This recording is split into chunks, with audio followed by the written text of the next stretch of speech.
Chapter 951. The moment Lin Feng said that. In an instant, the air around the newcomer became colder. Yunhu didn't look happy either. Bojiu felt that this person was hopeless, he couldn't even recognize a wolf. It would be strange if he wasn't taken away. Yunhu glanced over at him. Lin Feng was still chuckling. Come, handsome, sit down and have a drink. This skill of being familiar with others was really inviting a wolf into the house. Bojiu watched as Lin Feng drank another can of beer. Yunhu was sitting beside him. He touched his lips subconsciously, but he didn't even press his lips. Lin Feng was straightforward, slapping his tongue. Handsome, have we met before? With that, Lin Feng frowned again, leaning towards Bojiu seriously. He lowered his voice. Little Spade, don't you think this guy looks like someone? Bojiu replied lazily. A little. She sat back and watched as Lin Feng courted his own death. Burp. Wait a minute, let me think. Lin Feng shook his head, his expression solemn. It wasn't easy for him to make eye contact. His gaze wasn't as blurry as before, but when he met that chiseled and handsome face, he froze. He pulled Bojiu over, turning his head. F***ck. Why is he here? When did he come? How did he find us? This isn't logical. Bojiu took out her phone, smiling faintly as she pressed the record button, gesturing for him to listen carefully. Lin Feng was still in a daze, swaying back and forth before he heard the voice. Where are you? Burp, why should I tell you? You drank? I didn't just drink, I ate meat too. That's right. I saw a hunk. Which hunk? A silver-haired hunk, you don't have to care about this. I'm telling you, I'm not going back today, you can play with yourself. A silver-haired hunk? Why? Can't he have silver hair? He's more handsome than you anyway. There's nothing wrong with that, have fun, do. After listening to this recording, Lin Feng's IQ was finally restored to its previous level. Now that he knew the truth, he was on the verge of tears. He wished he could find a hole to crawl into and bury himself alive. He was the one who said that Yunhu would find his way here. From the moment he entered, Yunhu hadn't said a word. Instead, he swept a glance at the empty wine cans on the ground. There were about a dozen of them. It seemed like he hadn't been drinking recently and had been craving for so much. This made it easier for him to take her away. Who gave you the wine? Yunhu asked. Lin Feng felt that he had to put up a front and let out a drunken burp. Captain gave it to me. You want to pick a fight with the captain? Bojiu facepalmed again. Yet, Yunhu only glanced at him. He sat beside that person, his expression unchanged, but his words were routine. I know, you didn't dare to drink in front of me, but you dared to after coming out. Who said I didn't dare to? Lin Feng opened another can of wine, drinking in a heroic manner. In less than 2 cans, his eyes started to blur again. He probably couldn't recognize anyone, otherwise, he wouldn't be looking at Chin Mo, Little Spade. Come, let's have a pajama party. With that, he leaned towards Chin Mo. Chin Mo blocked him with his left hand, his eyes fixed on Yunhu. Aren't you going to take him away? Yunhu pulled Lin Feng back. You want to have a pajama party? Burp, yes. Lin Feng stood up shakily. Yunhu pulled him towards the door. Let's go home, I'll play with you. Lin Feng didn't even know how Yunhu had shoved him into the car. He was still dizzy. He looked sober, glancing up with a determined expression. I'm not going home. I'm still running away from home. Then, where do you want to go? Yunhu glanced at the road ahead. Lin Feng glanced outside, burping again. To the hotel. No, I can't go to the hotel. I didn't bring my identity card. If Yunhu finds out, he will definitely mock me. Is that so? Yunhu watched a certain someone in a daze. This fellow was still as careless as before, forgetting his wallet when he left home. Lin Feng replied, burping again. After a while, he asked, why does this road look so familiar? The roads are all the same, of course it looks familiar. Yunhu continued to turn the steering wheel. Lin Feng narrowed his eyes, looking extremely heroic. You're right, where are we going now? To my house. Yunhu's voice was still as calm as before. Don't you want to have a pajama party? Lin Feng nodded. Yes, a pajama party. With that, he frowned. Why does this road look so familiar? I remember now, this is the road to my house. Did he recognize him? At a red light, Yunhu stopped the car, turning his head, meeting a certain someone's hazy eyes. Lin Feng didn't realize how much his face could hurt the people who liked him. Moreover, when he was drunk, it made people want to go over and kiss him. I got it. Lin Feng shook himself, trying to sit up straight. Your house and mine are in the same direction. Handsome, we are really fated. Indeed. Yunhu restarted the car, thinking that he shouldn't have placed too much hope on a certain someone's intelligence. Lin Feng felt a little high. Burp, we have to have another drink. It's fated. Sure. Yunhu drove the car into the courtyard. Lin Feng looked around.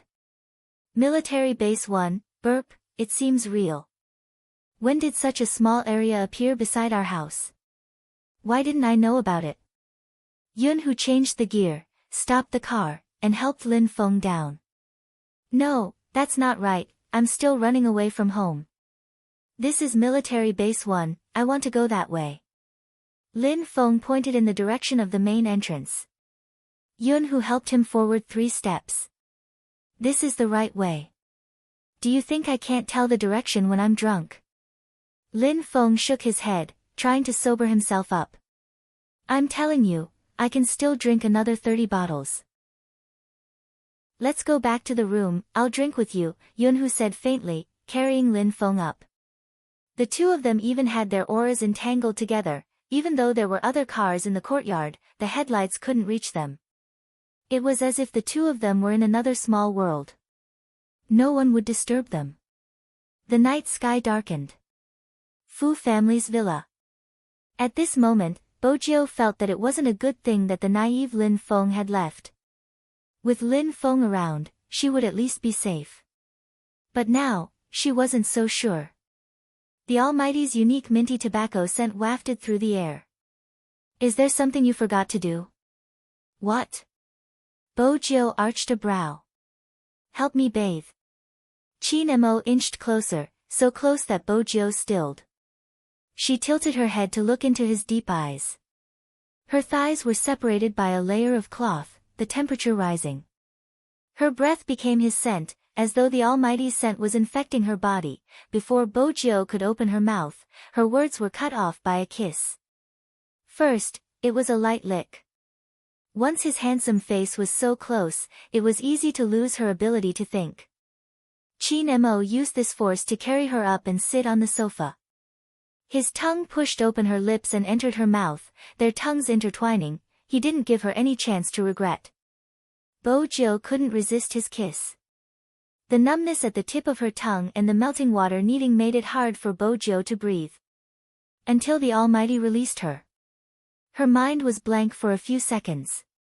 It was the days after the pleasure. The numbness spread from her tailbone to her entire body as though she had been electrocuted. Her heartbeat was extremely strong. Not to mention the position between her and the Almighty. She was sitting on the Almighty's lap. He could even feel something boiling hot pressing against him. Under such circumstances, she couldn't agree to the bathing. Bojio stood up, her ears flushed. I'll look for Xiaodong, he'll help you bathe. Of course, Qin Mo wouldn't allow Chen Xiaodong to touch him. He glanced at Bojio before glancing at the time, his voice hoarse. Help me bathe after the National League. You can bathe yourself. Qin Mo said the last few words slowly and deeply. Bojio thought, I might not be here after the National League, but she didn't say it out loud. To her, the National League was a dividing line. After they won the National League, the Fu family would be back and everything would be in He Honghua's hands again. When that happened, it would be time for her to leave. She would use her identity to pursue the criminal. She activated the USB. This meant that she would have to return to the darkness. Qin Mo could tell that she wasn't paying attention. He didn't like her expression at this moment. It was as though she didn't care. She could withdraw at any time and end it at any time. Their relationship wasn't the kind that could end at any time. If she couldn't realize this, he would make her realize it. Bo Jiu thought she was safe. Unexpectedly, the moment she entered the room, she was about to bring a pillow to the guest room. The Almighty pushed her against the wall and gave her another round of powerless kisses.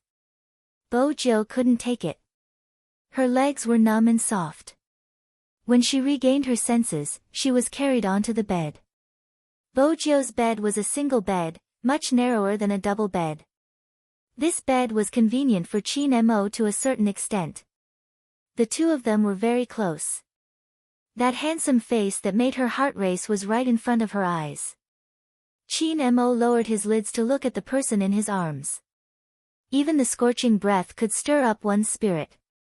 Since you don't want to help me, I can help you. With that, Qin Mo carried her again and kicked the bathroom door open.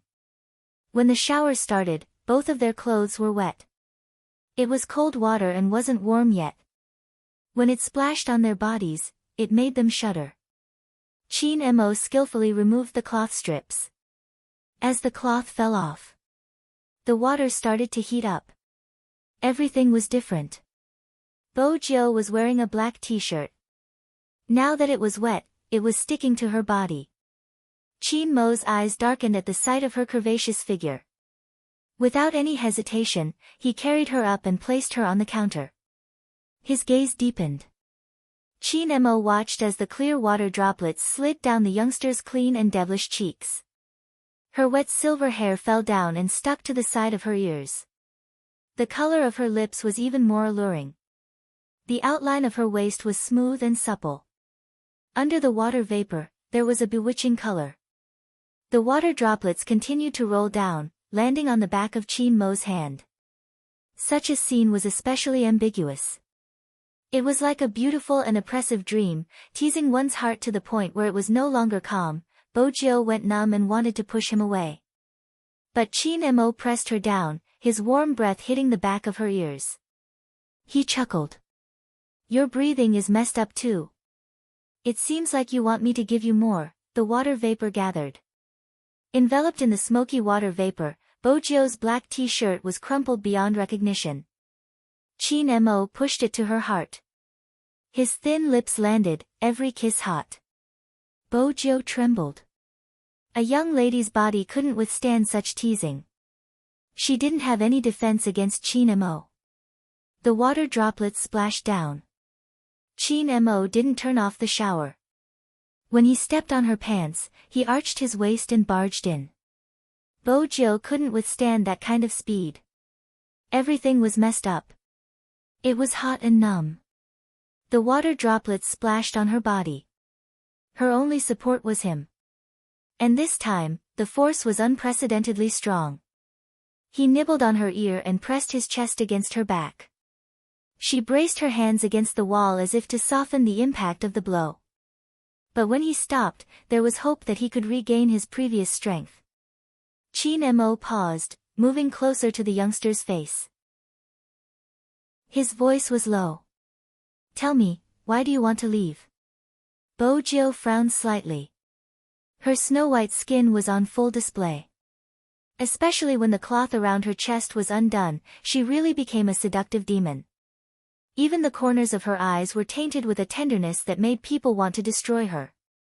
But the stubbornness of biting her lips made her even more irresistible. Qin Mo held her waist, coaxing her. Tell me, who did you learn your hacking skills from? Self-study. Bo Jiu uttered the word, her voice trailing off. Her seductive waist trembled unconsciously. Qin Mo's eyes dimmed. Do you think I'll believe you? Bojo didn't want to continue this topic. She turned her face, smiling seductively. Brother Emo, don't you think it's a waste of time to ask such questions at this time? Or, Brother Emo, are you out of energy? Out of energy? Chin Emo pressed her into his arms, his voice so deep that it was raspy. I'll show you now if I still have the strength. Chapter 952. When Bojo dashed out, her waist and legs were still affected. But after teasing the Almighty, she was still in a good mood. Even when she was eating breakfast, her lips were still in a smile. Chen Xiaodong arranged the things before heading upstairs and knocking on the guest room door. He wondered if Almighty Qin would have a bad temper when he woke up. Madam had passed the task of waking him up to him. He was really scared out of his wits. He knocked 3 times but no one answered. Chen Xiaodong pressed his ear against the door, about to say something. The door behind him opened. Almighty Qin walked out with one hand in his pocket. He seemed to have just showered. He glanced at him, his gaze slow. What's the matter? Chen Xiaodong stilled. He glanced at the guest room he had knocked on and then at the room Almighty Qin had come out from. His mouth was wide open enough to fit an egg. Almighty Qin had just come out from young master's room. At this hour? He had come out from young master's room. There was too much information. Chen Xiaodong could only hold it in. He couldn't say anything. Most importantly, he couldn't let Madam know. This time, young master was completely gay. He Honghua didn't know what was going on. She just felt that her Jiu was sitting there, her lips were a little pink, and her eyes seemed to be open. After a night, she seemed to look much better. Her skin was still white, an indescribable change. Bojo bit on a youtiao. Her waist was slightly sore but with He Honghua around, she couldn't rub it. Fortunately, a phone call came in, allowing her to change her posture. Bojo was delighted when she saw the caller. It was Lin Feng, that naive boy. Hello. The person sitting on the toilet wasn't wearing a shirt, only a pair of SpongeBob SquarePants boxers, exposing his ribs. When he heard the voice coming from the other side of the phone, he grabbed his hair, sounding extremely aggrieved. Little Spade, why didn't you stop Yunhu yesterday? How can you be such a brother? Bojo started to help Lin Feng recall. Last night, you were the one who thought Almighty Yun wasn't bad and insisted on having a drink with him. I never expected you to leave with him so obediently. I was so drunk that I didn't know it was him. Lin Feng was filled with regret. Bojo didn't miss the chance to listen to the live broadcast. What about now? Where are you? What's going on? At the mention of this, Lin Feng felt miserable. Didn't I drink too much last night? You're a man, so you should know that when a man drinks too much, he can't control himself. That's why Almighty Yun finally slept with you, using the scenes mentioned in the novel, Bojo continued, going along with the flow. Lin Feng wanted to jump again. What do you mean he finally slept with me? I should be the one sleeping with him. Speaking up to this point, Lin Feng paused. It's not that exaggerated. He just helped me with something. Bojo took a sip of water. What are you worried about? I'm AF** king straight man. How can I take that? Lin Feng pulled at his hair for a while. Most importantly, I blacked out yesterday. I don't know if I did anything to him after that. He's still lying on the bed and seems to be in pain. If I really did something to him because of alcohol, my conscience wouldn't be able to bear it. Bojo caught onto the main point. You're saying that you drank too much last night and accidentally slept with Almighty Yun? That's right. Lin Feng sighed deeply, concluding, if that really happened, I can't be responsible for him. Bojo wanted to tell him that it wouldn't happen, that he was overestimating his abilities. From front to back, from left to right, he seemed to be the one on the receiving end. You were already so drunk, Almighty Yun should be the one sleeping with you. How could you sleep with Almighty Yun? But Bojo wasn't going to expose him. What do you intend to do now? Bo-jio asked a practical question. Lin Feng was still sitting on the toilet, his handsome face filled with sorrow. I'll think about it. He hung up. Lin Feng wanted to smoke to calm himself down. He felt that he had let that fellow down. Because he still had some memories from last night. That was strange. Why did he find that person so handsome? He probably knew that after the competition, he would be leaving the country. He wanted to say something from the bottom of his heart. But for some reason, as he spoke, the feeling changed. It was probably because a man couldn't resist the temptation after drinking. Even now, when he closed his eyes, Lin Feng could hear what the person was saying beside his ear. The scorching hot breath hit the back of his ear. The voice was very low and had a little husky sexiness to it. Lin Feng, you're hard. Lin Feng didn't want to recall what happened next. Why did he lose control when he was drunk? He could have taken advantage of anyone, but he had to take advantage of Yunhu. With that, Lin Feng glanced at himself. It's all your fault. Don't you know that no matter how good it is, you can't be gay? You brat. Just as Lin Feng was lecturing himself. Swoosh. The bathroom door was pulled open. Lin Feng braced himself, not daring to look up. Yunhu leaned against the door, his face handsome and calm. He glanced over at a certain someone who had been pulling his hair in the bathroom ever since he woke up. His voice was calm. How much longer are you going to nag at your little Lin Feng? Little Lin Feng. Lin Feng didn't want to comment on Yunhu's description. He was sad. If he had known this would happen, he wouldn't have run away from home yesterday. He had to maintain his dignity. Lin Feng coughed, feeling that he didn't have any dignity in his boxer shorts. He could only pretend to be calm. Leave first. Yunhu felt that his emotions weren't right. After yesterday's sweetness, he understood that he couldn't force him too much. He knew this better than anyone else. Lin Feng might look like that. In reality, he was more straightforward than anyone else. Ever since he was young, he had been thinking about marrying a cute girl. He said that girls had to be doted on and that his wife couldn't be cold or hungry in the future. Hence, even cooking, which didn't fit his persona, was extremely good. Lin Feng had never known. When he heard those things, he didn't know how his heart worked. He wanted to let him get what he wanted. After all, this guy deserved to be treated gently. But he was jealous from the bottom of his heart. He was jealous of the girl who would get him in the future. He was so jealous that he didn't dare to voice his thoughts. If it hadn't been for Little Spade, this guy might never have been enlightened. With a couple by his side, he realized that he really liked him. It had never been brotherly love. Chapter 953. With that in mind, Yunhu's entire being became indescribably gloomy. His heart felt as though it had been stabbed. Regardless of how strong he appeared in front of that person, when he sat like this, he still felt a sense of despair. Bang! Lin Feng had probably made up his mind. He rushed out of the washroom. Originally, he wanted to tell him in one go that he really couldn't be gay and that they could be brothers again. But when he saw that person sitting there with a pale side profile, he couldn't say the words that were at the tip of his tongue. After all, Yunhu really looked as though he had done something to him. He looked a little pitiful. He had never seen such an expression on his face before.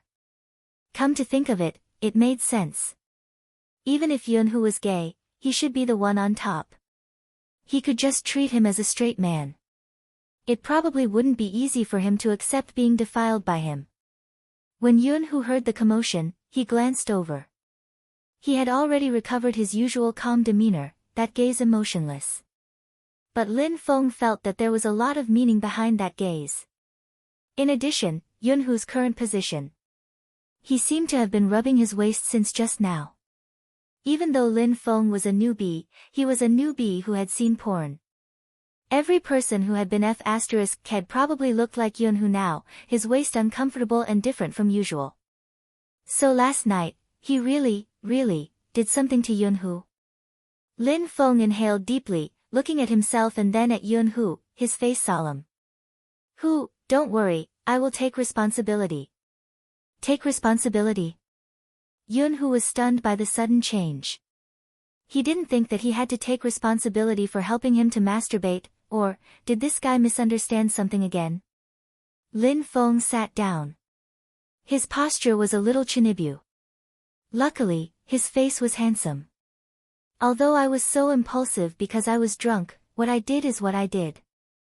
I will take responsibility for you. However, you have to give me a process. After all, I'm straight. I really don't understand what you gays are thinking, but I still have to take responsibility. Did it? Yunhu grasped the crux of the problem. Lin Feng pointed at his waist. His face was a little red. It's that. Are you okay now? Do you need me to go down and buy some medicine? It should be your first time down there, right? Is it still painful? If it hurts, don't hold it in. Tell me. It seemed like this idiot had forgotten that he had sprained his waist last night when he was struggling to go home. Yunhu didn't know who had given him the wrong impression that he had slept with him. But Yunhu didn't intend to explain clearly. He didn't admit or deny it. Instead, his gaze deepened. To be honest, he still didn't understand the direction of a certain person's thoughts. When Lin Feng saw Yunhu turn his head away, he knew that Yunhu didn't want to talk to him. That's right, which man would still be in a good mood after being f***ked? If it was him, he had to beat him to death. Other than the fact that Huzi had ignored him when they were young. Today was the first time he didn't speak at all. Lin Feng was a little flustered. He pondered for a moment and said, "Wait, I'll go make another call." "Did you go to the toilet?" Yunhu glanced up, his voice slow. "Dressed like this?" Lin Feng lowered his head. It was indeed inappropriate. He looked at the clothes on the ground. They were already wrinkled and couldn't be worn at all. How intense had they been yesterday? The clothes were thrown on the ground. Lin Feng covered his eyes. Yunhu didn't need to look at him to know what he was thinking.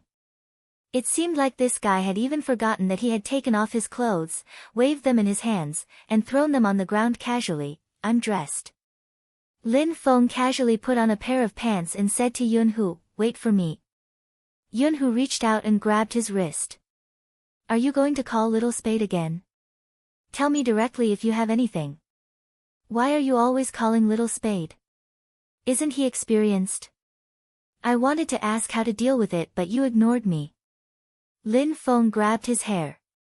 Yunhu glanced at him. "Go ahead." Lin Feng flew into the washroom like a sparrow freed from its shackles. He called Little Spade and explained the situation before asking, "Do you think I should be more concerned about him? After all, it's his first time being f***ked. He probably can't accept it psychologically." Bojo didn't reply because the Almighty, who was sitting in front of her, took his phone over and showed her his screen. It was a message from Yunhu to the Almighty. There was only one line. "Regardless of what Lin Feng says, get Little Spade to agree." He was so scheming. Did Lin Feng know that he was naive? Bojo asked lazily, "Where are you now?" "In the washroom."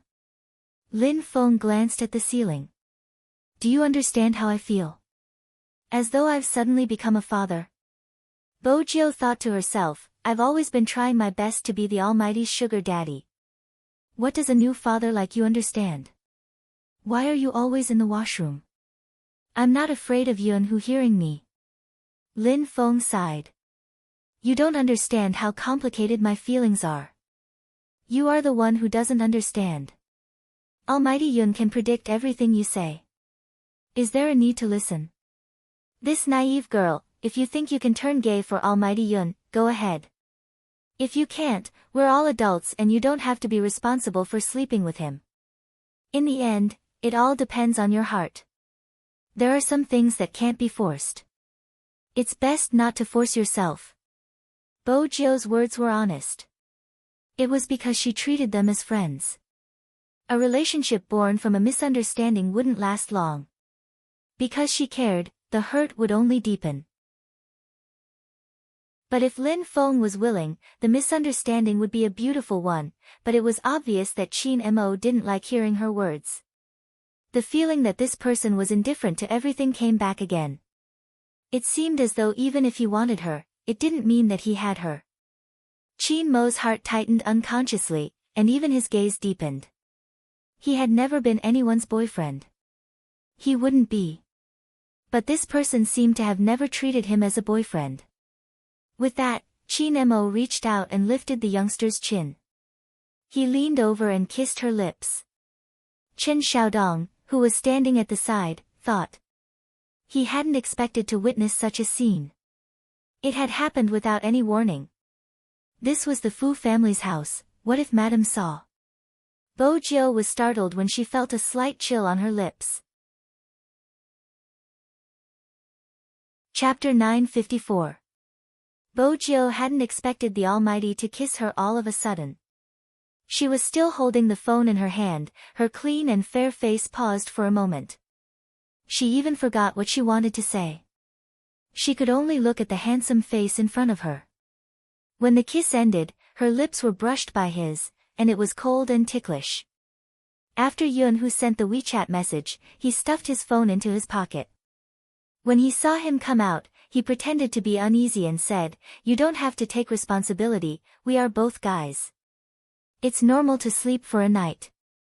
It's good enough that you didn't despise me."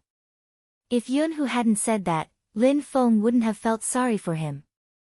Especially when he tilted his head, which made him look slightly fragile. "Are you sure it's fragile?"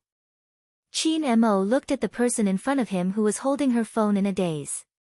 Because she had just woken up, her silver hair was still fluffy. She looked like a little tiger that wanted to be pampered. He couldn't help but lift his thin lips and lean over to kiss the corner of her lips. Chen Xiaodong. "Mommy, I really don't want to see two guys kissing in front of me. I'm a straight guy, I'm gay." In Almighty Qin's eyes, didn't he, a third wheel, exist? Obviously not. Sometimes, kissing was a way to declare his ownership. It wasn't just to let others know, it was also to let Bo Jiu know that she wasn't a big deal. Bo Jiu blinked. The Almighty's gaze seemed to be deep. He seemed to like her, but at the same time, it seemed like he wanted to stuff her into the bin. Hey, little spade. Hey. Why aren't you saying anything? Is there no signal? On the other end of the line, Lin Feng glanced at his phone, assuming that the washroom was blocking his communication with his brother. "Forget it, I've decided. I'm going to lay my cards on the table." Lin Feng put away his phone and pulled open the wooden door of the bathroom. Lin Feng's gaze was heavy. "I have to take responsibility." Yun who watched as a certain someone took the bait, looking valiant and high-spirited. He asked the most practical question. "How do you intend to take responsibility?" "Marry you." Lin Feng added, "I'll try my best to marry you." "Oh." Yun who didn't know what to say. This guy was still a straight guy. He wanted to marry her after sleeping with her. "You should know how I feel about you." Yun who followed his train of thought and said, "I won't agree to the arranged marriage and marriage of convenience in novels." Lin Feng thought to himself, "Of course I know what you mean. If you dare to bring up the matter of hitting me, I will cripple you right now." However, he had just slept with her, so he had to be gentle. "Speak." Yun who replied faintly, "I want to kiss you the moment I see you, so let's start with kissing." "Kiss, kiss." Lin Feng's eyes widened. This wasn't within his scope of consideration at all. Yun who was a two-faced person. "You weren't this excited when you hugged me yesterday." She hugged him and vomited, not daring to let go. Helplessly, when Lin Feng heard that, his mind automatically started to play some small scenes. His face turned red, and he felt very uneasy. "All right." Yun who arched a brow. "What's good about it? Let's start with kissing." Lin Feng leaned over like a man, putting on an expression as if he was a paper tiger. Yunhu replied leisurely, "Are you going to do it or should I?" "Of course, I'll do it, I'll be the attacker." Lin Feng was very firm on this point.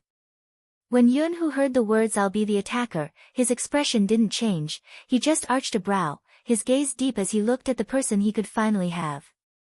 Even if it was an illusion, Lin Feng leaned over a little, and then a little more. When he was almost there, he felt an inexplicable heat in his ears. He glanced at that person, and after a moment, he said, "Close your eyes." "Do I need to close my eyes?" Yunhu arched a brow, thinking about this fellow's kissing experience. "Do you close your eyes when kissing your ex-girlfriend?" Lin Feng recalled the last time he scared this fellow, his gaze fluttering. "Of course. Don't people close their eyes when kissing on TV?" "All right." There was a hint of unwillingness in Yunhu's voice. He wasn't willing because if only his first kiss had been his as well. Lin Feng leaned forward again, but this time, his ears felt even hotter. Why was Yunhu still so strong even with his eyes closed? It must be because this fellow was too handsome. Lin Feng looked at the tall nose that was inches away from him. In the past, he had always been envious of Yunhu's looks. He was the kind of man who had good looks and wasn't feminine at all, unlike him, who was naturally tender. When they were close enough, Lin Feng's gaze swept towards Yunhu's lips. For some reason, his heart started racing, and he felt a little uncomfortable. Thinking about it carefully, who would kiss their brother of more than 20 years? Even when they fooled around, it wasn't like this. After all, they were both men.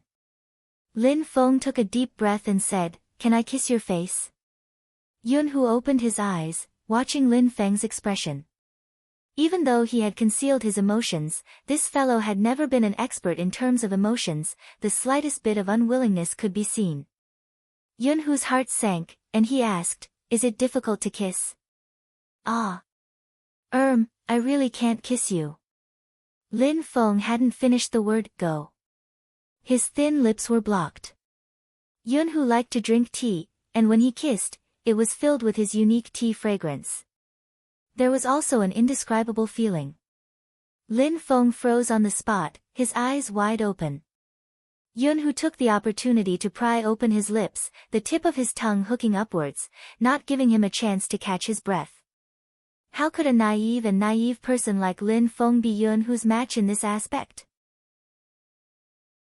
Just as he was about to speak, Yunhu's kiss wrapped around him, the feeling of the tip of his tongue being sucked made him shudder. There was nothing left in his head, only a blank space. Lin Feng reached out, pushing him away. The back of his hand subconsciously rubbed his thin lips, the burning feeling still lingering. Yunhu, who was pushed away, sat up straight, glanced at him, his fingers brushing across his bitten lips. Lin Feng wanted to explain. After all, Yunhu had tried his best just now, it was hard for him to accept it psychologically. Unexpectedly, Yunhu spoke faster than him. "It's nothing, if you can't accept it now, take it slow, one day you will be able to accept it." With that, he stood up, the fringe on his forehead blocking his eyes. "I'm going to take a shower." Lin Feng opened his mouth, but in the end, he didn't say anything, he sat on the bed and grabbed his hair. The shower was turned on. Yunhu stood below, the water droplets sliding down his straight back. That sentence wasn't meant for Lin Feng, it was better to say it to himself. He liked someone for too long. It was so long that he was afraid he would marry someone else one day. But with his grand appearance, he would have to miss it, at the Fu family's house. Bojiu was still trying to guess what the Almighty was thinking. Qin Mo glanced at the time on his wrist, saying faintly, "Let's go after eating, we're going to meet the advertiser." "Advertiser?" Bojiu arched a brow. "I have to meet him too." Qin Mo's side profile was very attractive. "Isn't it good to let you earn some pocket money by filming advertisements?" "That's not bad, it proves that I rely on my looks to make a living." Bojiu smiled, her love for money was well known. Qin Mo watched as the youngster's eyes fell on the money. He didn't want to admit that he had fallen for her, to the point of being hopeless. If she wanted money, wouldn't it be better for him to be her boyfriend? He had never seen such an idiot before. Qin Mo lowered his gaze, glancing at the display on his phone. It was Feng Yi. The car had arrived, 10 p.m. in the advertising studio. Due to the large amount of investors, there were many celebrities in the studio. Yi Sihua and his manager, who had tried to embarrass Bojiu at the gathering 2 days ago, were among them. These 2 days, Yi Sihua's popularity had soared. A popular youth idol drama had helped him gain a lot of fans. But that wasn't the reason for the rise in popularity. The real reason why his value had skyrocketed was because he had appeared on the casting list of an international director, William. Everyone knew that anyone who could show their face in such a blockbuster would have a different meaning in the industry. But Yi Sihua was difficult to negotiate with. The advertiser had already given him a persona. They felt that it wasn't outstanding enough and insisted on 2 more scenes. This advertisement was different from the others. The Chinese director had wanted to film a microfilm advertisement. After all, he was in the electronics industry. But he was just a pretty face, no one would believe him if he claimed to have acted before. He felt that adding 2 more scenes would ruin the beauty. Both parties couldn't hold on. Yi Sihua looked as though he was the big shot, and if they didn't please him, he wouldn't be able to negotiate. The Chinese director had a unique personality, placing the camera over, a smile on her lips as she answered the call. "Teacher? Are you coming over? It would be great if you could come over, you can help me control the scene." After she hung up, the big shot, who had been spoiled by his fans, was still wearing his sunglasses, looking high and mighty. The Chinese director thought to herself, the rumored fresh meat had good looks and acting skills. He even respected the staff. That must be bullsh*t, our condition is still the same, our Sihua's face can't be flashed across the screen. The manager had her considerations, after all, the status of the artiste under her was different now, she had to have some demands. The Chinese director couldn't convince them and was about to walk over to say something. Just then, a voice came from the other side. "He's so handsome. Why are young Master Qin and Big Spade here? I can't believe it, oh my god, I'm satisfied." Big Spade? A professional sports player, the silver-haired handsome youngster. I thought he was cosplaying, how could he be so handsome in real life? The discussion heated up as the 2 of them walked in. Even the Chinese director looked over curiously. He wouldn't have known if he didn't look, but his eyes lit up the moment he saw it. This was exactly the kind of character that she wanted the most. A laptop advertisement. The theme was mysterious and beautiful. What she wanted to do was to tell a short story with a visual sense. Hence, she had asked the manufacturer to find a couple for her. Even if they weren't a couple, they had to be young and handsome. Handsome didn't have to be rigid, it had to have a unique charm, and it would be best if they weren't bad at computer games. Now, looking at the 2 of them, the Chinese director only had one thought. It didn't matter if they didn't know how to computer games, as long as they could pose properly, reveal their faces, and add a little expression, it would be perfect. "Who are they?" The Chinese director had just returned from overseas, pulling a staff over to ask. The staff had an incredulous expression. "Young Master Qin and Spade Z, they are the professional sports players who replaced the previous couple. The advertiser got them from their manager, but they only agreed to show their faces. They just arrived." The Chinese director's heart blossomed when she heard the staff's words. She had to make the best use of the actors. Arrange for their makeup and clothes. Makeup was fine, but Qin Mo wouldn't allow anyone to touch her. Fortunately, they were in a filming studio and the environment wasn't bad. Bojiu took the clothes from the staff and smiled faintly. "Thank you, I can do it myself." The staff didn't know how to play games and didn't watch esports competitions. But when she saw the youngster's handsome face and thanked her, she couldn't help blushing. She finally understood why so many people were infatuated with this youngster. Even though he was in the esports industry, his popularity was high. He was really handsome. He wasn't just handsome, his gaze was gentle as well. There were many handsome men and beautiful women in the esports industry. But there weren't many people like this youngster who exuded an aura as pure as jade.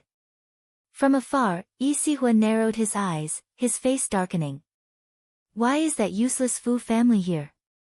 The manager wasn't sure either. I'll go ask. It's fine. Yi Sihua's expression darkened. With young Master Qin by his side, it wouldn't be strange for him to go anywhere. Go ask the director when they are filming. All right. The manager didn't want to provoke young Master Qin since they couldn't wait to fawn over him. Yi Sihua was still looking at the staff. Why would she give the clothes to that useless person? Was he here to film an advertisement? Yi Sihua's eyes dimmed. The staff was still standing outside the changing room. There were 2 changing rooms. Bo Jiao went to one while Qin Mo went to the other. The staff paced back and forth, hoping to catch a glimpse of the youngster after she changed her clothes. After about 3 minutes, Bo Jiao walked out. Actually, this was what she usually wore when she was at the Fifth Avenue. He was wearing a white shirt, a black trench coat, a long tie, and a pure black mask on his face. This was to reduce his presence. Unexpectedly, the clothes for the advertisement were the same. Bo Jiao arched a brow, reaching out to loosen her tie. The Chinese director and the staff were dazzled by her handsomeness. Chapter 955. The Chinese director's eyes lit up. She couldn't wait to get the cameraman to start the shoot. This was the male lead in her heart. How could someone be so perfect? Even with the mask, it couldn't hide the superstar aura he exuded. When the Chinese director had first seen the youngster, she had felt that he looked too clean and pure. Perhaps, he wouldn't be able to bring out the mysterious effect. Unexpectedly, as compared to the previous set of clothes, the black trench coat and mask were more suitable for him. The moment Bo Jiao came out, she was stared at by the 2 girls. Usually, she had a strong tolerance, but today, she was being stared at for a long time. She paused for a moment before asking, "May I ask, what kind of advertisement are we shooting?" Ah. The stage supervisor snapped back to her senses and was about to speak. Qin Mo pushed the door open and walked out, silencing the entire set once more. Some people, regardless of what they wore, would be able to bring out their unique aura. Noble, indifferent, porcelain white skin. This was everyone's first impression of Qin Mo. At this moment, Qin Mo was wearing a white shirt, holding a can of beer in his hand. His collar was half open. He had wet his hair for the styling. Black strands of hair scattered across his forehead, water droplets sliding down the bridge of his nose. He looked casual and sexy. So handsome. Someone sucked in a sharp breath. Bo Jiao turned, looking at the person. She was met with a pair of deep eyes. The moment Qin Mo saw her, the color of his eyes deepened. They were separated by half the studio, one in the light and the other in the dark. Bo Jiao was still wearing the mask. In that instant, her heart skipped a beat. It was because she suddenly remembered something. The Almighty had seen her at Fifth Avenue. Even though it had just been a brush. But back then, she had been wearing a black trench coat with a hood and a black mask. Other than the color of her hair, she had looked exactly the same as now. Bo Jiao wasn't sure if the Almighty would remember the time they had brushed shoulders when he saw her in this state. For some reason, she felt a little guilty. She tilted her head and prayed in her heart, "Don't remember, don't remember." Just as she was thinking about this, a person appeared in front of her. That person enveloped her on the spot. It could be said that she bumped into that person's arms.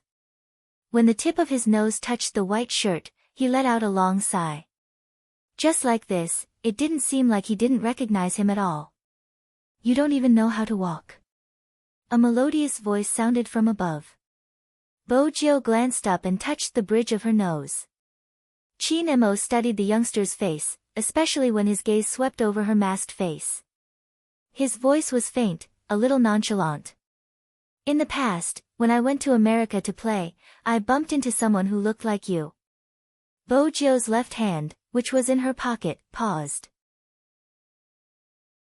When she smiled, her eyes were sincere. I'm so handsome, how can there be someone like me? I really want to meet him. Z. When she heard the codename, Bojio tilted her head. Through the mask, she asked, what? The person I bumped into in America was Z. Qin Mo's side profile remained emotionless. Bojio paused, widening her eyes. With the mask on, she looked extremely innocent. Brother Mo, you mean that I look like Z? Qin Mo's thin lips lifted. He paused and leaned forward, whispering into her ear, it's a pity that you aren't an actor. Bojio's heart sank, but the corners of her eyes lifted. She looked mischievous. It's indeed a waste of my good looks if I don't act. In such a public event. There would definitely be many people looking over. Bojio could hear the commotion around her, but it probably wouldn't affect the Almighty much. But for the sake of Feng Yi, she had to remind the Almighty, Brother Mo, this is a filming studio. She meant for him to restrain himself. Otherwise, Manager Feng would have to go out to drink and explain. It would be rather pitiful. With that, Qin Mo pinched Bojio's chin. He didn't kiss her, but that position wasn't any different from a kiss. It seems like we have to talk again tonight. Because of Qin Mo's domineering action. The Chinese director was inspired again. His eyes were as bright as the headlights of a car. Bojio had no choice but to push him away. Brother Mo, there's someone else. At this moment, Manager Feng was almost in tears. Little Spade, it wasn't a waste for me to dote on you. When young Master Qin was showing off his love, you even helped me hold him back. Come, come, come. Feng Yi pulled Bojio's arm decisively, moving her to the side. When he did this, he braced himself to do it. It was mainly because of the coldness emanating from Qin Mo's eyes, his presence was too strong. He really didn't know how Little Spade could withstand such a strong aura. At the end of the day, Little Spade was thick-skinned. The Chinese director was in the best mood. I suddenly have a good idea. Hurry, set up the scene at the side. Yi Sihua, who had been neglected, was now as dark as the clouds in the sky. After all, he was a popular movie star. What was wrong with this director? Did he really think that a gamer would be more popular than him? Yi Sihua had to admit that things would be different with young Master Qin's participation. Hence, even if it was a commercial, it would be a commercial for him and young Master Qin. That useless Fu family would only bring down his standards. Besides, even if he could play the piano, he wouldn't be presentable. Filming a commercial wasn't easy. It was about not being stiff, being able to look at the camera and having some acting skills. Did that useless thing? We are in a rush to finish the film. Everyone, hurry up, the Chinese director said as he glanced at Yi Sihua, who was still seated in the corner. Yi Sihua wasn't stupid, he knew it wouldn't be good for either of them if it dragged on. He stood up and spoke to his manager. The manager nodded and walked towards Feng Yi. Coincidentally, the Chinese director was there too. The manager's attitude was different now. He smiled and said, if we knew that young Master Qin would be appearing in the commercial, our Sihua would have agreed long ago. It seems like it's fate. Director Li, when can we start filming? Even though the Chinese director had just returned from overseas, he was still in the same industry. One look at his manager was enough to tell what kind of person he was. She picked up the script she had written for the scene, her tone calm. Change your clothes and read the script. Yi Sihua watched from the side.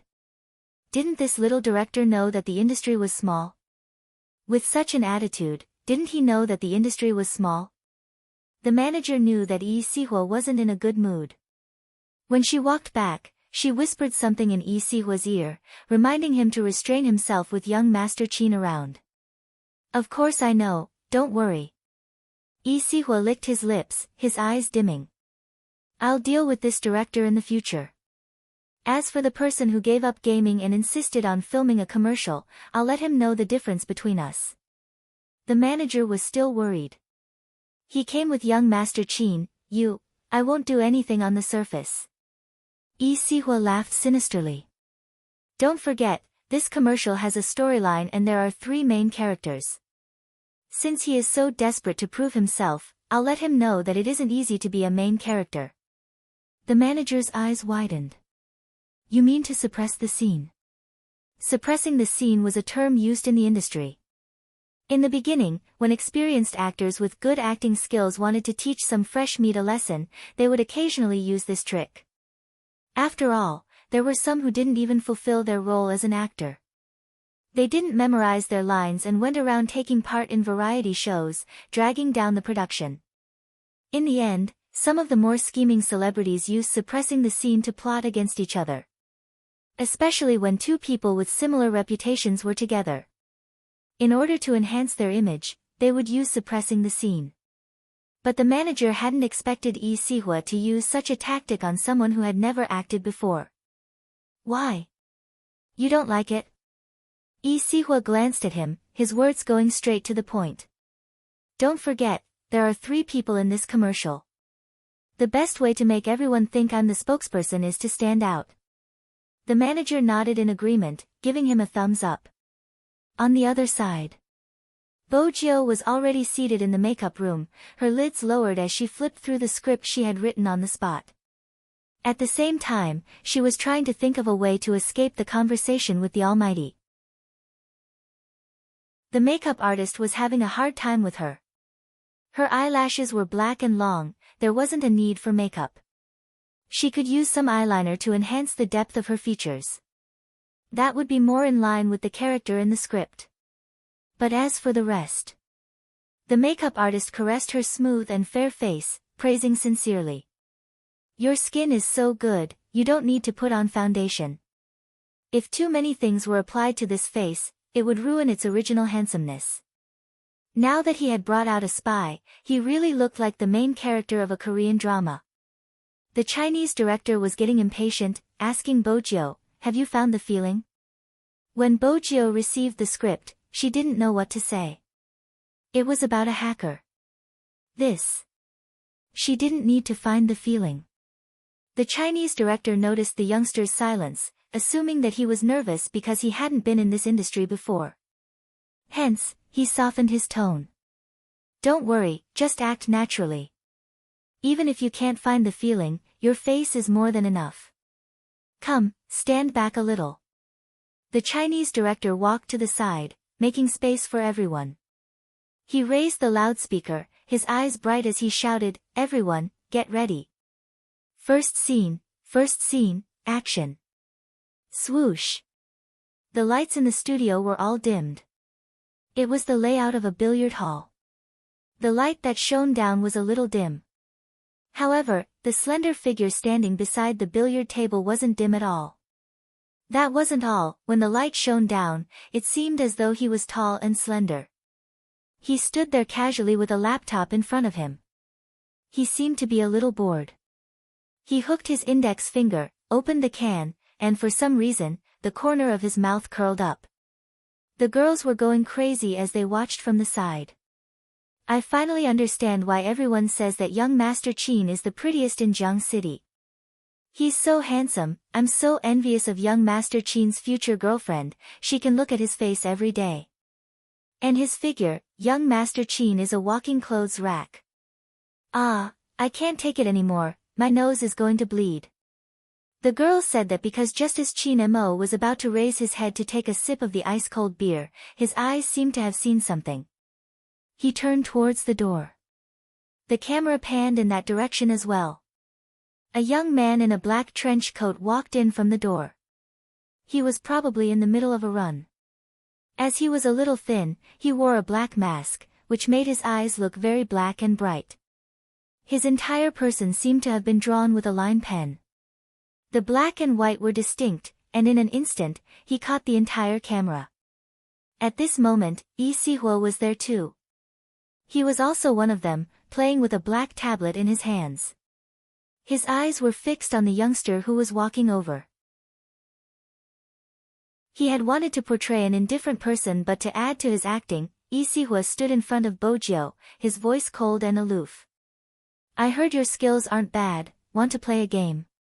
It was a last-minute change of script, but since the scene wasn't too bad, the Chinese director didn't ask for a pause.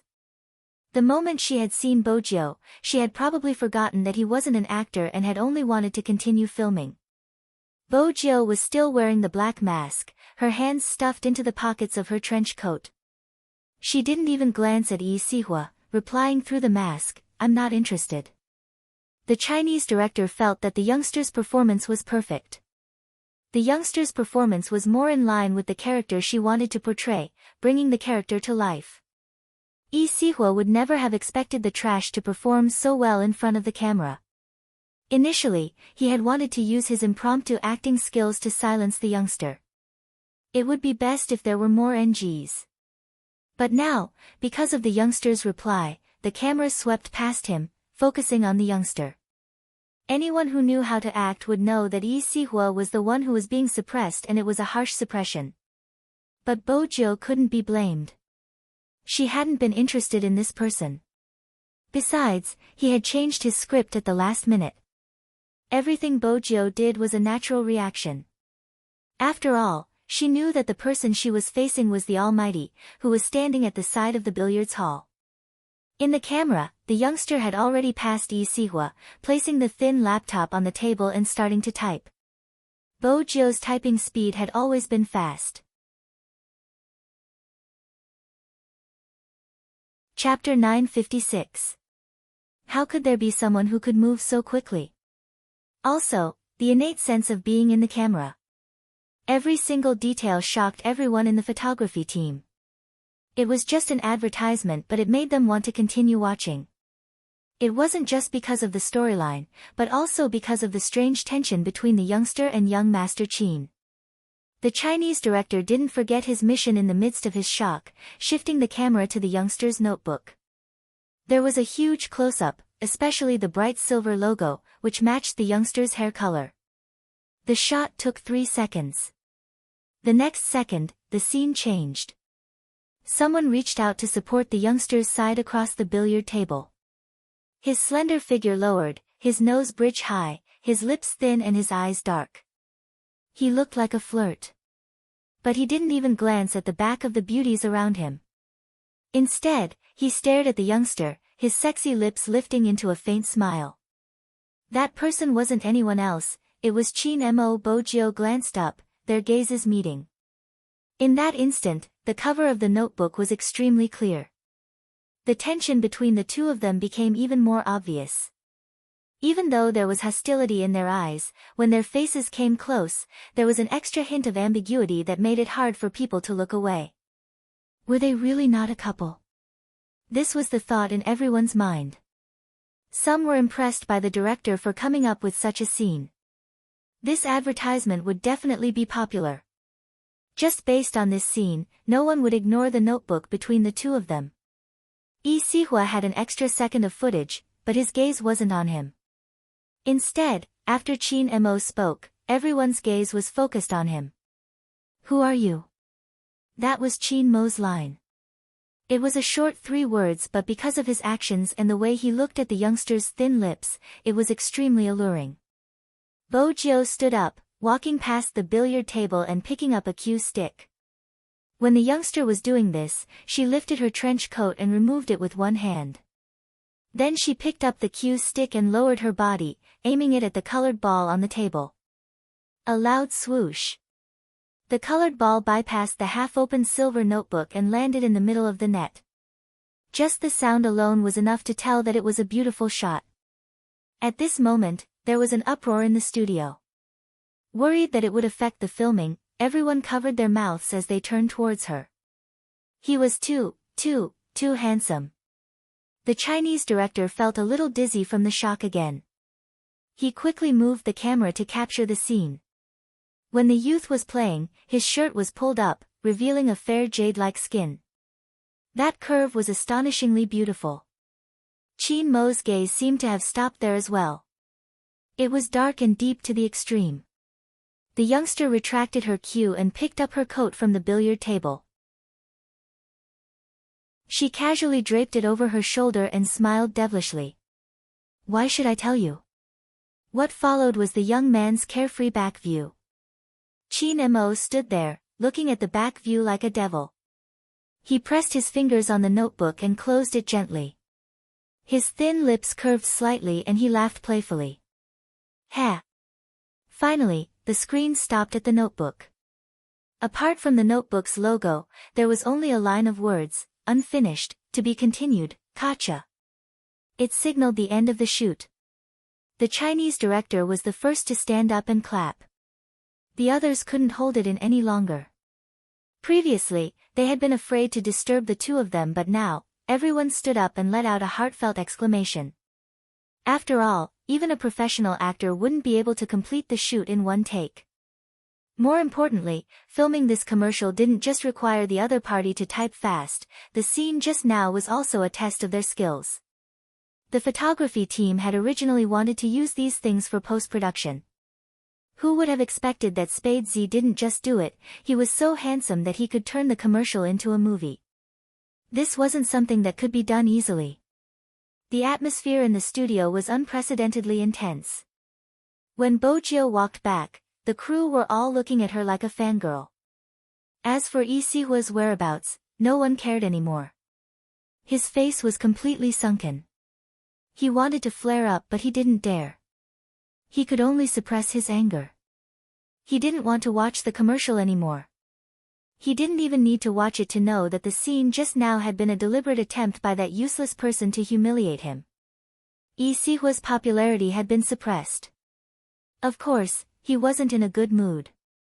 He threw his jacket aside and left with his manager. When he left, his mood wasn't quite right. Of course, the staff in the studio could see it. But so what? Anyone who saw the scene just now would know that Yi Sihua was up to no good. A professional actor was bullying someone who had never acted before. In the end, he had been suppressed. It was an awkward slap to his face. Yi Sihua was still hoping that someone in the studio would ask him to stay. After he walked out, he asked his manager, "Did anyone follow me?" His manager shook his head in embarrassment. Yi Sihua raised his leg and kicked the bin beside him. "What is that?" His manager hurriedly consoled him. "It's just a commercial and the director is a newcomer. Even if young Master Qin is around, it won't have much commercial value. You are one of the candidates that Director William admires, this is nothing." After hearing his consolation, Yi Sihua's anger subsided a little. "Go and find out where the director is from. He's so disrespectful, he might as well stop filming." "I know what you mean, I'll ask him now." As the agent spoke, she turned on her cell phone and dialed a familiar number. "Reporter Lee. Listen to what you're saying, I don't have anything to reveal to you. However, there's someone I want to ask about, for this shoot." After hearing the manager's words, the person on the other end of the line replied faintly. The manager's expression changed completely. Yi Sihua couldn't hear the conversation and could only look at his face. He frowned impatiently. What did he say? Where did the director come from? The agent's hand that was holding the phone slowly lowered as he muttered, "Director William." Yi Sihua replied, "I'm asking you where the director came from, why are you mentioning Director William?" The manager's face was pale, he glanced up at Yi Sihua. "She followed Director William back to China, she is his only disciple." Instantly, Yi Sihua's expression changed, even his lips stiffened. He wanted to go back but there was no way for him to do so. After all, he had left in a fit of anger, it would only embarrass him if he went back. But how did the director become Director William's disciple? Yi Sihua was about to go crazy, anger and embarrassment surging through him. The manager was afraid he would do something else, hence, he pulled him into the nanny van. The manager knew that this wasn't just a commercial they had lost, they were afraid of losing even more. The atmosphere in the studio remained the same. No one noticed that in an inconspicuous corner, a foreigner had been watching for a long time. A foreigner had been sitting there watching for a long time. Beside him was an assistant. Ever since the cameras had started, he had been sitting there, his gaze following Bojio's every movement. At this moment, he only had one thought in his mind. Even if this person had a bad reputation, the young hacker in his movie had to be played by him. Did you see the expression on the youngster's face when he was typing and playing the ball? He is the person we are looking for. Old William couldn't be blamed for his agitation. He had seen many profiles but none of them were as stunning as the youngster every time they met. He fits the role perfectly, be it in terms of looks or personality, he is perfect. He has to be the one, he has to be the one. When old William reached the end of his sentence, he could not help but stand up. Bojio had already changed her clothes and was walking out of the studio. Chin Mo didn't leave because he had something to discuss. Bojio wanted to buy some medicine. As long as she took the medicine within 24 hours, she would be fine. When she left, Bojio took the black mask from the filming crew. She wore it and was about to cross the traffic light. Wait a minute. The person who spoke wasn't very fluent in Chinese, because the two words that came out of his mouth carried a unique accent of a foreigner. Bojio turned towards the direction of the voice. The person who stopped her was a middle-aged foreigner. He was dressed in a traditional Chinese tunic suit, which made him look elegant. For a foreigner, to be elegant, this person's experience would not be very low. I saw your advertisement just now. Are you interested in acting in the movie? Old William asked directly. He didn't care what stupid conditions the youngster had to come up with in order to become famous. As long as he could maintain the state he had been in during the advertisement, he would agree. After all, perfection in the movie was the most important. However, he hadn't expected the youngster to reply. The youth only gave him 2 words, no. His tone was calm and emotionless. The youngster seemed to be in a hurry as he walked towards the opposite direction. Old William stilled for a moment before blurting out, I don't think you know who I am. You should have heard of Hollywood. The youngster paused, arching a brow. I don't care who you are, I'm not interested in acting in the movie. Old William hadn't expected such an answer. Hadn't he always wanted to be famous? Acting in a movie will bring you more attention than playing esports. Old William felt that it wasn't logical. That's not what I meant. I meant that you are a natural actor. Are you sure you don't want to try? I don't want to. Bojio wanted to buy some medicine.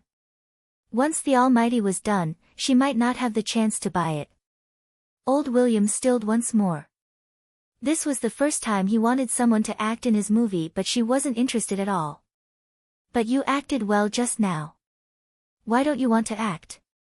Bojio watched as the foreigner followed her. She didn't care anymore and crossed the traffic light. No reason. The assistant next to him was a little surprised to see this. Over the years, no one had ever rejected the olive branch that director William had extended to them. He was a director who created stars. As long as the main character acted in his movie, even if they weren't popular before, they would be known quickly and become a superstar. Everyone had to admit that he was a world-class director. The movies he produced were equally shocking. Many Chinese celebrities wished they could be the lucky ones when they heard that director William was going to cast them. But this youngster, the assistant walked over and whispered something to her. Bojio arched a brow. The assistant smiled. You have to introduce yourself before you start the discussion. Director William really thinks that you fit the image of an actor in his mind. Do you want to reconsider? No, Bojio replied without hesitation. She had the cheekiness of a youngster. I have something to do. Since you are an international celebrity, you shouldn't keep following me. You might get photographed. The assistant had thought that everything would be resolved if she mentioned director William's name. But from the looks of it, the youngster didn't seem to have any intention of acting. The assistant turned to look at his boss. The information we received wasn't accurate. If the youngster really wants to be famous, he wouldn't have rejected such a good opportunity. Director William was aware of this, but he could see the youngster's attitude. He wasn't moved at all. He started to panic. Think about it, who would be able to invite this youngster? Isn't he filming a commercial today? The assistant took a moment before replying, "We have to contact movie queen," and Director William replied, "Hurry up, it would be best if we can have a meal together." After all, no one had expected to be rejected. If the media were to find out, it would definitely be a hot topic. William didn't care as long as he could invite the youngster into his movie. In the studio, Chin Mo was done with his discussion. He glanced over and asked the assistant, "Where's young Master Joe?" The agent took a long time before realizing that young Master Joe was referring to Big Spade. At such a close distance, he blushed slightly. "Ah. Big Spade asked me about the nearby pharmacy. He must have gone out to buy some medicine." "Buy medicine?" Chin Mo furrowed his brows. The assistant replied, "Yes, he must have gone out to buy flu medicine. It's easy to catch a cold in this weather." "Where's the pharmacy?" Chin Mo had always been cold and polite to strangers. But even so, the girl was still a little incoherent because she had such a long conversation with Almighty Chin. She said, "It's right across the studio, just past the traffic light. It's very easy to recognize." Chapter 957. Bojo wasn't familiar with birth control pills, but she knew it was better to keep a low profile when buying such pills. There weren't many people in the pharmacy, just a few scattered around. Fortunately, they were all elderly aunties.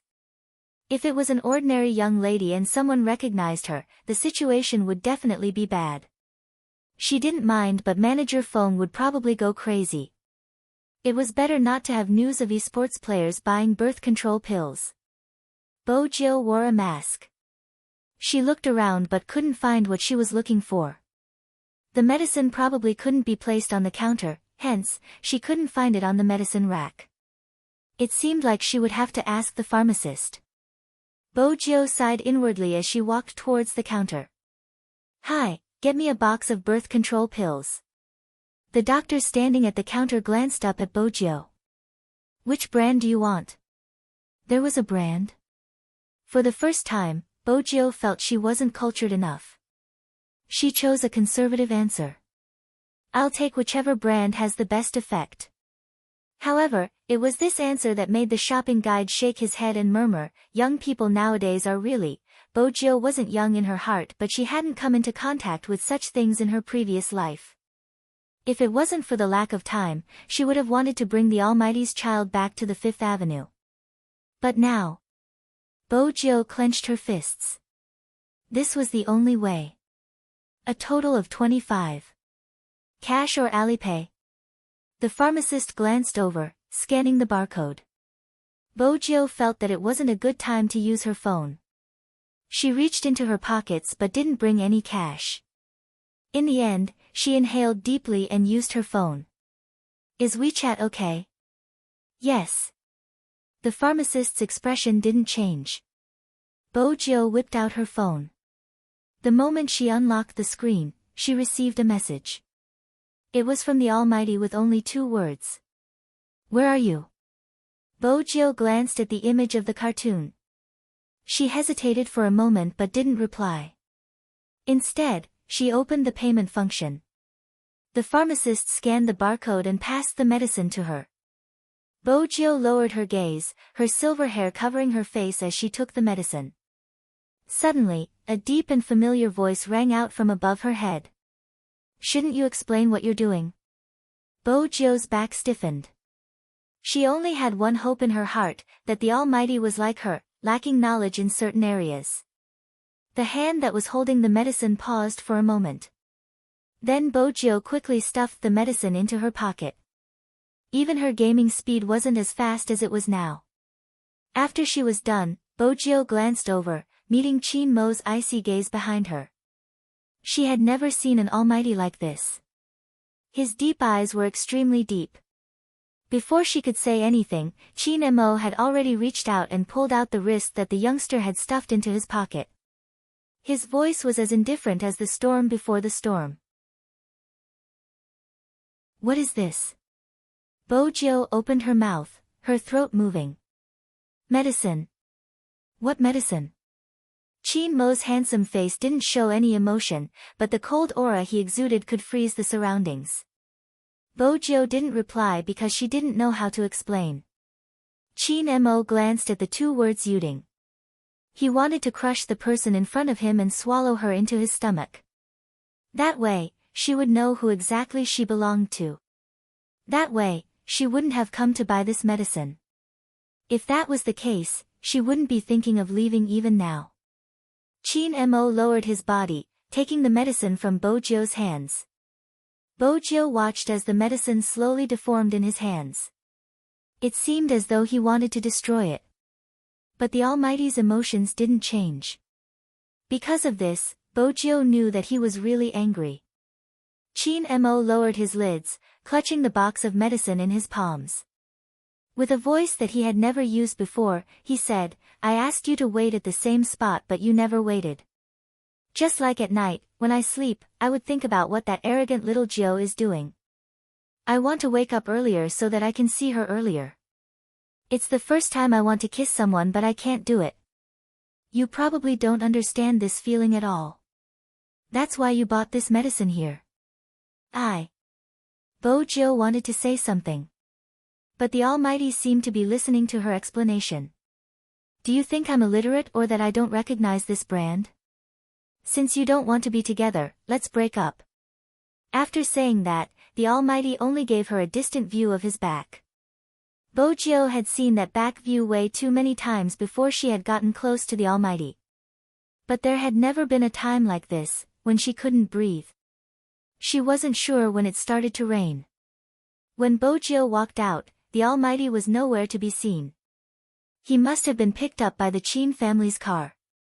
Bojo clenched her fists, her gaze sinking. She stood in the rain, her hair slightly damp. Her back was still straight, but it had never been as listless as it was today. She was like a little tiger that had been caught in the rain and didn't know how to warm herself up. Perhaps because the person who could warm her up had left, she didn't care about the water splashing on her. That was how Feng Yi saw her when he rushed over. From what he could remember, the devilish youngster had never been like this. Had they quarreled? That was Feng Yi's first reaction. Where was Boss Chin? He glanced left and right, unable to find him. Feng Yi was almost certain that they had quarreled. He reached out to press down on his brows. His head started to hurt. If even little Spade was like this, he could almost imagine young Master Chin being in a bad mood and how low his aura would be for the entire day. He guessed that the managers of the various departments would be having a tough time. But how did they end up in such a state?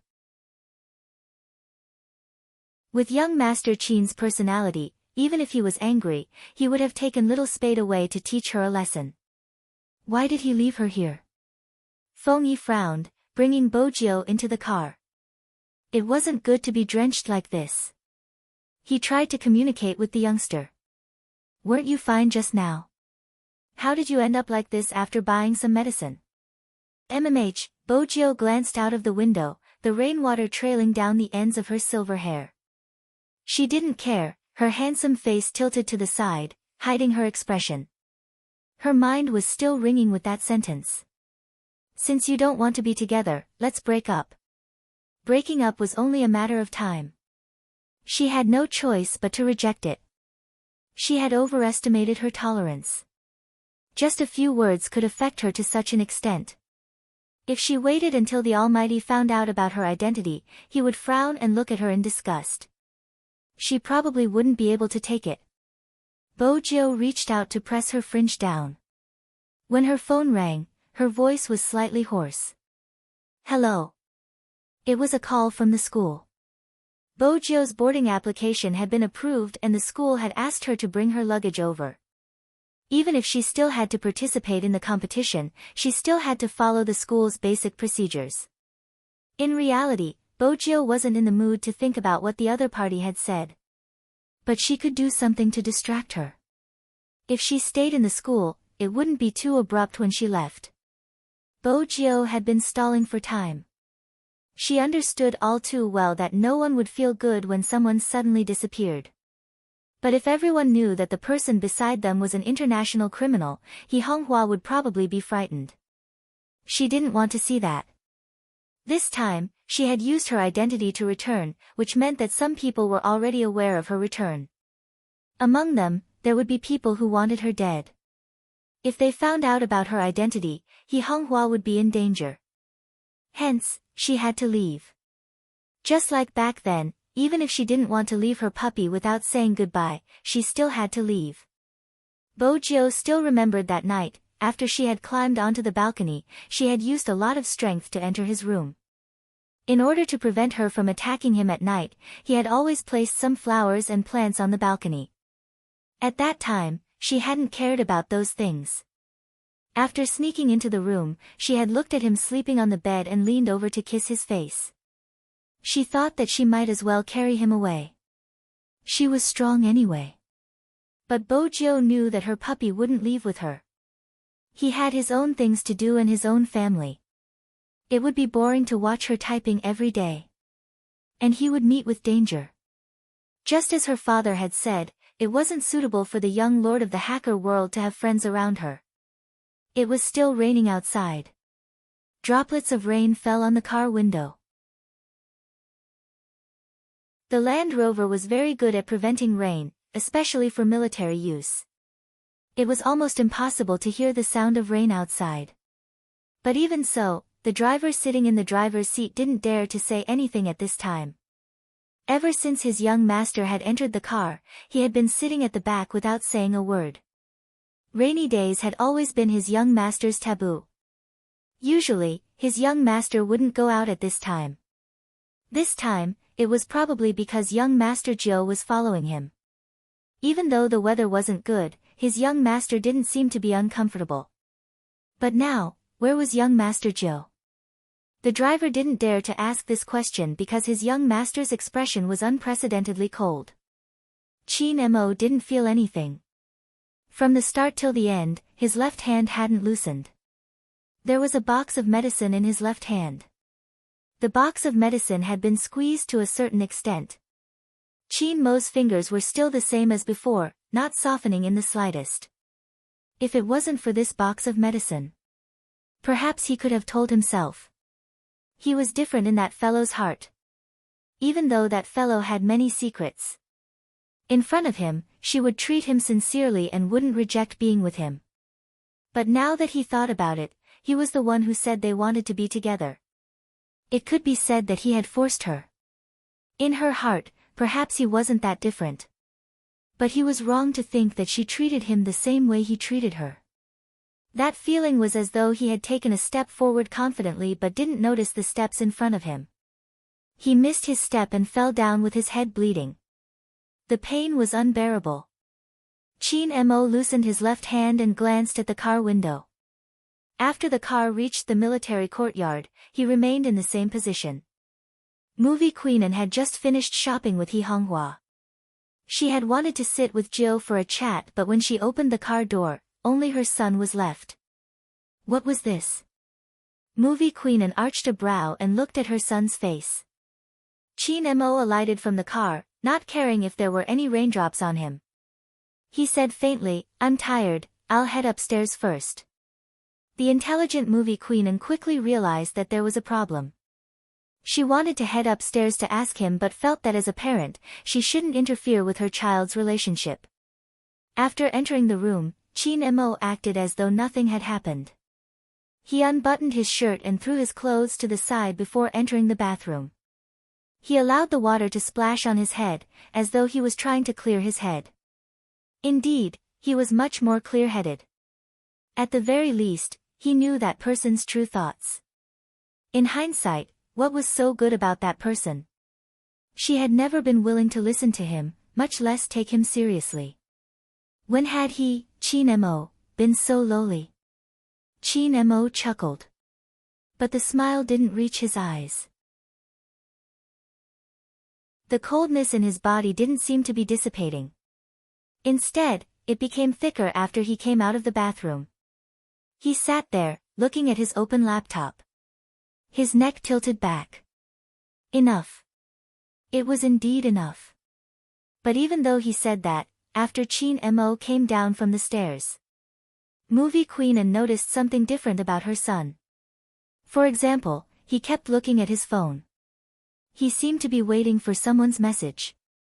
But when he saw the screen, his eyes dimmed again. When he finally received a message, it was from his secretary. I'm going to the office. Chin Mo stood up. This was the first time he didn't want to have nothing to do. Time trickled by. Bo Jio was the last student to board the plane at number 1 middle school. The dormitory manager's expression wasn't any better. But she didn't make things difficult for him. The news of Bo Jio moving into the male dormitory spread through the entire number 1 middle school in an instant. Of course, it attracted many onlookers. Everyone in the dormitory would stop and glance at Bo Jio. After all, the school hunk staying in the dormitory wasn't something they could be happy about. Moreover, he was an esports star. How many girls would be attracted to him? They didn't have any hope in the future. But there were some who were optimistic. With Bo Jio here, things would be easier. For example, a photo of the school hunk for 5 yuan. No one knew that Bo Jio had chosen to move in today because she didn't want to be alone.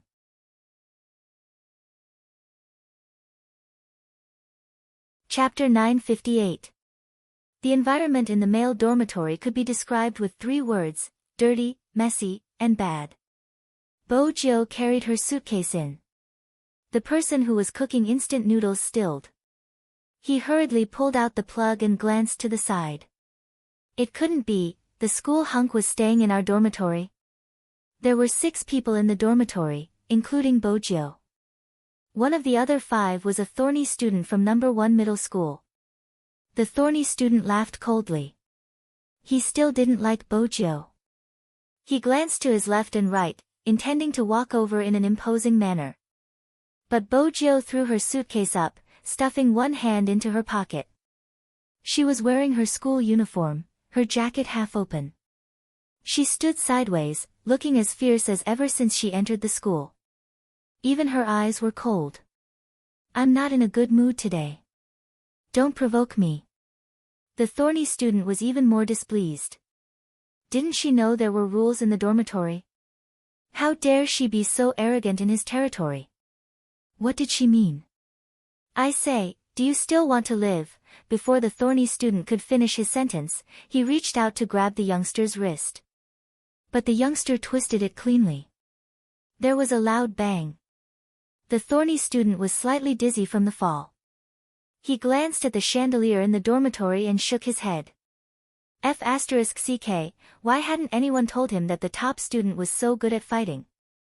Bo Jio lowered her lids. First, I'm not in a good mood. Second, the one who provoked first is AB***tch. My patience is limited. The thorny student was really hurt. The one who cooked the noodles had always admired Bo Jio. Now that she was in such a state, he sighed.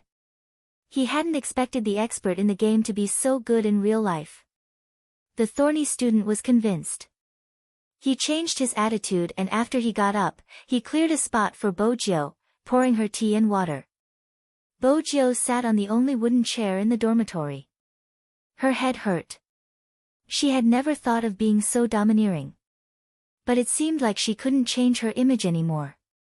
Boss, don't worry, no one would dare to provoke us in this building. The thorny student fanned her while gossiping. But boss, why did you suddenly decide to stay in school? Shouldn't good students like you study at home? Bo Jio glanced at him. Based on what you're saying, those who stay on campus aren't good students. I want to experience life. Experience life? That thornhead let out a long sigh. He didn't really understand the world of a top student. When she spoke, she didn't forget to take in the surroundings. I have a condition. Conditional exchange? The other 5 looked at each other. Although I don't do homework, I can still solve some questions. I can help you solve your homework. Similarly, don't let these things appear in the dormitory. Bojo pointed at the dirty socks that were strewn all over the place. There are also these. Besides, we are all hunks and should know the most basic etiquette. It's fine to take off your shirt since the weather is hot, but walking around in just your underwear is an eyesore. If you have a good figure, it might be worth looking at. If you don't, are you showing your bottom line?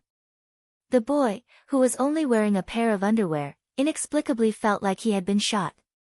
However, since everyone was handsome, everyone in the dormitory agreed. Most importantly, there might be girls coming to visit in the future. Bojo stood at the window, glancing down at the girls who were pacing back and forth. She didn't doubt their offensive abilities. Some of them will take pictures. You guys probably don't want to be caught in the most embarrassing scene. It isn't good to find a girlfriend like this. The moment Bojo finished her sentence, the boy in his underwear leaped into his bed. The boys who didn't care about their appearance changed their clothes and looked at themselves in the mirror. As the roommates of the school hunk, their looks had to be up to par. In the past, no girls had come to visit them. In the future, they would definitely be asked out by girls. From now on, they would have to take care of themselves. At first, the atmosphere was still all right. Suddenly, someone said, "Young Master Jio is here. Will young Master Chin come to visit in the future? Will my favorite Almighty Lin Feng come too?" Bojo didn't listen to what the person said. The two words, young Master Chin, seemed to have pierced a certain nerve. It wasn't painful, but the moment she thought about it, she became much quieter. Think about it, the entire Supreme Alliance team will come to our dorm. Young Master Chin's arrival will definitely attract a huge crowd. The person was completely immersed in his own imagination. Bojo glanced up, her voice calm. He won't come. Ah. The people in the dorm were confused. Why did young Master Jio look like he had fallen out of love? No, they couldn't make wild guesses. In the past, they had thought that young Master Jio was definitely gay like the rumors said. But now, which gay was that strong? The rumors couldn't be trusted. But why did young Master Jio come to stay in the dorm? It was a mystery. Do you have a cigarette? Suddenly, the young man spoke again, interrupting his roommate's thoughts. Give me one. He even smoked. This didn't match their image of the top student in school. Second brother, watch the corridor. Howl when the hostel manager comes. The moment the thornhead spoke, even the boy in underwear cooperated. Their efficiency was high. It was obvious that they had done such things often. Smoking had always been a group activity. It was normal for everyone to have a cigarette in the high school dorm. But it was hard for them to accept the fact that the school hunk smoked. Bojo didn't look at their shocked gazes. She tilted her head and lit the cigarette. She stood by the window, not wanting to move. Hey, don't you think the school hunk is a little listless? He looks completely different from when he beat me up. He's probably thinking about the competition. Didn't you see his cooperation with young Master Chin? It was amazing. Bojo turned at the mention of young Master Chin. Didn't I mention that I'm not in a good mood? You gave the entire dorm a show of strength the moment you entered. It was obvious you weren't in a good mood. But why? Do you want to know the reason? Bojo flicked the cigarette ash, her gaze deepening. The 5 roommates looked at the youngster, nodding in unison. Bojo glanced up, her voice cold. I was dumped by young Master Chin. Everyone. Didn't he say he wasn't gay? It was finally quiet. No one mentioned young Master Chin's name again. Bojo extinguished the cigarette and glanced at her phone screen. She hesitated for a long time but didn't send the message. Her roommates didn't dare to talk about her situation since young Master Joe's martial arts skills were too strong. But young Master Joe was probably the only one who could be so handsome after falling out of love. Bojio's mood didn't change even after 2 consecutive cigarettes. She leaned against the wall. Even if she wasn't handsome, she was still listless. The atmosphere in the room was heavy. Her roommates felt that since their new boss was here, they had to celebrate. Do you want to go out for a meal? The big plate chicken at the school entrance is a must-have. Bojio glanced at them. Indeed, she wanted to go out for a walk.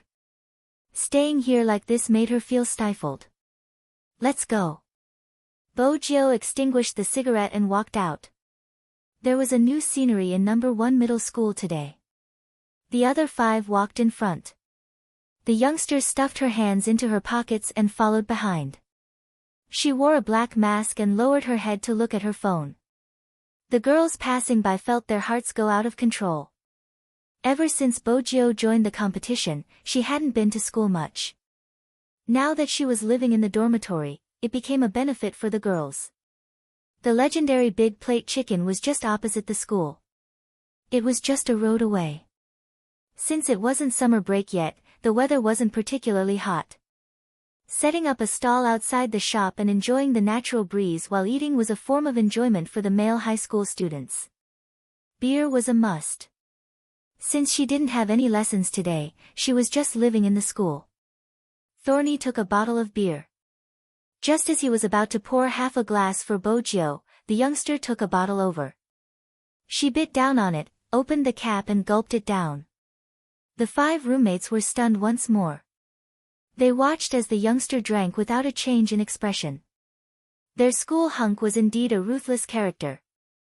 They probably noticed that Bojio was looking at her phone. Someone couldn't help but ask, "Young Master Joe, what are you looking at? Why are you so engrossed?" "Nothing." Bojio closed the WeChat page and took another sip of beer. That person didn't think there was anything interesting on the phone. He couldn't understand why young Master Joe was looking at an empty WeChat screen. This meal. Bojio didn't eat much. She just sat there and drank silently. Because it was by the side of the road, anyone who drove would be able to see it as long as they opened the windows. When she opened the 4th bottle of beer, Bojio paused. Bojio paused for a moment. It wasn't because of anything else, but because of the familiar military Land Rover that was driving over. The car plate was unique and there was only one in the entire Jiang city. Bojio recognized the car and so did her roommates. One of them blurted out, "Isn't that young Master Qin's car?" Only then did he realize something and shut his mouth. It was indeed a car Qin Mo often took. The windows weren't closed. They could clearly see that handsome and aloof face. The driver noticed them and paused for a moment. "Young Master, it's young Master Joe." Qin Mo glanced over at Bojio and said calmly, "Let's go." The driver was puzzled. Usually, young Master would ask young Master Joe to get in the car. But today, the roommates who were eating chicken were still thinking about young Master Qin's gaze. He must have looked over, but the next second, the Land Rover drove away. He turned back to look at the youngster's expression. Bojio didn't say anything. She retracted her gaze and ordered another bottle of beer. The roommates were dumbfounded. If they continued drinking, the lovelorn person would be fine, but all of them would collapse. Honestly, the school hunk was a little scary when he was lovelorn. On the other side, the Land Rover was still driving forward. It wasn't going fast. Firstly, the driver was still in shock. Secondly, his young master's gaze was on the rearview mirror. He didn't urge him to drive faster. Instead, he seemed to be waiting for someone. Qin Mo was indeed waiting for someone. He glanced at the rearview mirror, hoping to see the youngster chasing after him. But he didn't. He had glanced at his phone countless times today. He had told himself that as long as that person sent him a message, regardless of what was important to her, he would try not to be too domineering. Once again, reality hit him. That person didn't care about him at all. Feelings were similar to multiplication. As long as one side was 0, the result would be 0. Qin Mo tilted his head, his gaze lowered. The driver wasn't sure what his young master was thinking. He kept staring at the rearview mirror until they left the road. Then, his gaze changed. However, it became even more lifeless. It was as though he had returned to the time when he had known young Master Joe. He wasn't interested in anything. His emotions were indifferent. His gaze was indifferent too. This kind of young master was really worrying. The scenery outside the car window retreated. Time trickled by. Bojo didn't continue drinking. She took out her wallet to settle the bill. She glanced at her roommate who was still vomiting in the corner. She stood there and lit another cigarette. She had never smoked so much before. Even when she was on her period, she would only smoke half a cigarette to relieve the pain. But it didn't seem right not to smoke. Perhaps she had never expected that person to treat her like an ordinary person, brushing past her with such an indifferent expression. Her heart tightened. This should be the lightest punishment. When the Almighty found out about her true identity, would he be 100 times colder? No one could predict it. She should do something else to stop herself from thinking about it. That way, it wouldn't be so boring. It would be more natural for them to meet again in the National League. Bojo knew that she wasn't being fair. But the Almighty might not know that he liked her in her high school facade. In reality, the real her wasn't that innocent. Underneath this facade, she was an international criminal. He had said that he would capture Z personally and send her to jail. Bojo didn't regret taking this path. But sometimes, she would think that it would be great if that person could accompany her on this path. But Bojo knew that they were destined to walk different paths. Their methods were different. The Almighty followed the law. And she used her own methods.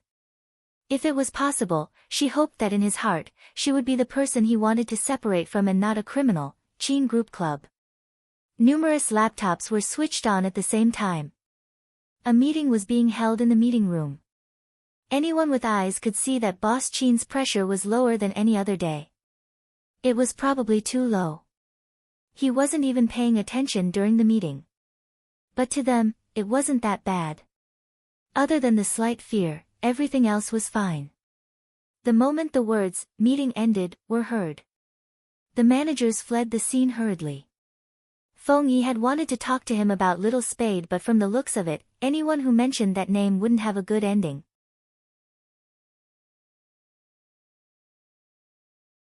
Chapter 959. Chin Mo still remembered when he received this lighter. He couldn't wait to hold it in his hand and play with it several times. He couldn't get enough of it and liked it no matter how much he looked at it. He didn't want anyone else to touch it except him. So he always carried it with him. Chin Mo knew very well that the girl didn't know what day it was. From her wandering eyes, it could be seen that she had forgotten everything, and her guilty conscience could be seen. The next day, she gave him such a thing. It was because the girl was the one who gave him the lighter that he couldn't bear to part with it. But at the end of the day, he had used some tricks to get this gift from her. Chin Mo's fingers tightened, and his eyes deepened. Captain. Coco had just finished a live broadcast and was still wearing his uniform. He wanted to take advantage of the break to come in to rest and seek comfort from his captain. As the person who carried the external publicity of the entire team, Coco would sometimes appear in the company. But he hadn't seen Manager Feng today, so he didn't know how Chin Mo was feeling today. After hearing the sound, Chin Mo glanced sideways. Coco sat on the sofa, his tiger teeth exposed. He reached out and tugged at his shirt. Captain, next time when you answer questions in the live broadcast, you and Little Spade should go. 80% of the people are asking me if you are really together. I said you are brothers, but they didn't believe me.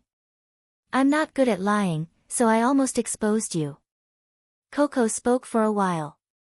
Seeing that his captain didn't even look at him, he hopped over, holding a bag of yogurt in his mouth and looking at Chin Mo. The captain didn't even look at him. He was holding something in his hand. Coco looked for a while.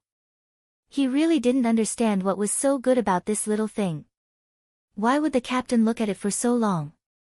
After drinking the yogurt, Coco threw the bag away and asked curiously, "Captain, what is this?" Coco's question seemed to finally pull Chin Mo's eyes back. "Lighter." Chin Mo's voice was very calm, as if the thing in his hand was nothing special.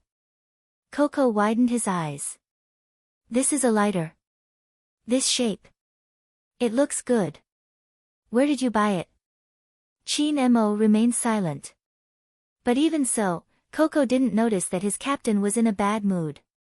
He continued to look at the pure silver lighter. The more he looked, the more he liked it. "Let me try lighting a cigarette." "Why are you lighting a cigarette?" Chin Mo arched a brow and threw the cigarette lighter to the side. "Such an ugly thing." "Ugly?" Coco looked at his captain's side profile. There was no emotion on it. The naive Coco thought that his captain simply didn't like the igniter. "Captain, if you think it's ugly, give it to me. I think it looks good." When Chin Mo heard that, he lifted his eyes and glanced at Coco. Her gaze was so cold that Coco's scalp went numb. He thought he had said something wrong, and his left hand felt like it was frozen. What did the captain mean? He had already said that it was ugly. Doesn't that mean I don't like it? Why was she looking at him as if she wanted to chop off his hand in the next second? Just when Coco thought that the captain would say something to him, Coco's eyes widened. A cold and indifferent voice rang out again, "Up to you." Up to you? Did the captain mean that he could take the lighter away? But that wasn't what the captain's gaze said. Coco confirmed again. "Can I really take it away? Didn't I say up to you?" Chin Mo sat on the sheepskin office chair. His slender and fair fingers flipped open the contract beside him.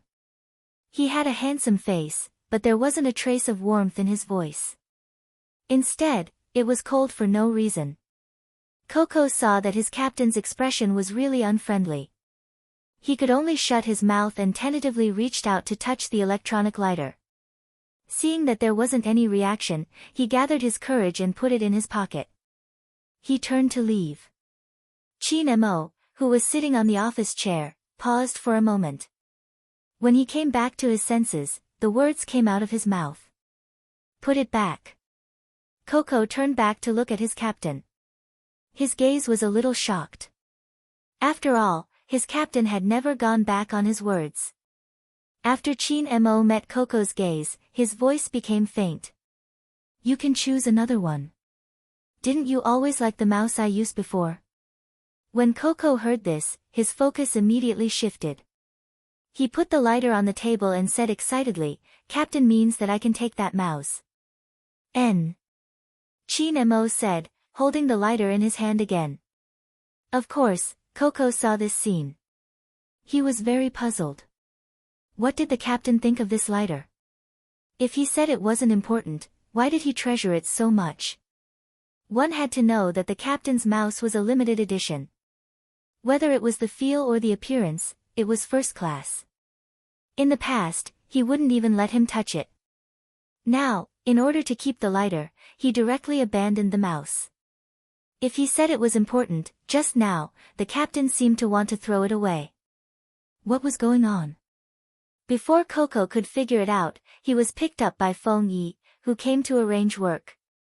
Along the way, Coco told everything he saw to their manager. He wanted Feng Yi to help him analyze what was going on.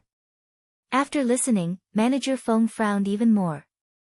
It seemed that he still had to have a good talk with those two people. In the CEO's office, without Coco, everything seemed unusually quiet. Chin Mo glanced at the lighter in his palm and slid open the phone screen. There was still no message in the WeChat dialog box. When Feng Yi pushed the door and walked in, this was the scene he saw. "Since you want to contact him, why don't you call Little Spade directly?" Hearing this, Chin Mo looked up at him, even his voice was cold. "Is the company very free today?" How could it be, very busy? As a manager, Feng Yi still dared to say some things. "If you continue like this, how are you going to play in the competition?" Besides, Little Spade usually listens to you. Is there a misunderstanding? Chin Mo didn't say anything. Feng Yi continued, in a relationship, there are some things that have to be said clearly. It's useless for you to sit here like this. Chin Mo sat back and pulled off his tie, full of abstinence. The door is behind you. That meant that he could go. Feng Yi shut his mouth but felt that it was necessary to clarify. What exactly are you angry about? This was a question without an answer. The man in front of him was still looking at the contract in his hands, cold and without a trace of space. Feng Yi knew that he wouldn't be able to get anything out of him even if he continued asking. He glanced at the lighter that Coco had mentioned. It was obviously too important, hence, even though he was angry, he didn't throw it away. It should be from Little Spade. It seemed like he had to put in more effort to find out the reason. As the manager of the club, he didn't just have to guard against his players dating outsiders, he also had to guard against them dating insiders. You don't have to worry about my condition. Feng Yi waited for Chin Mo to speak, but he didn't say the reason. Instead, he said faintly, there won't be any problems in the competition.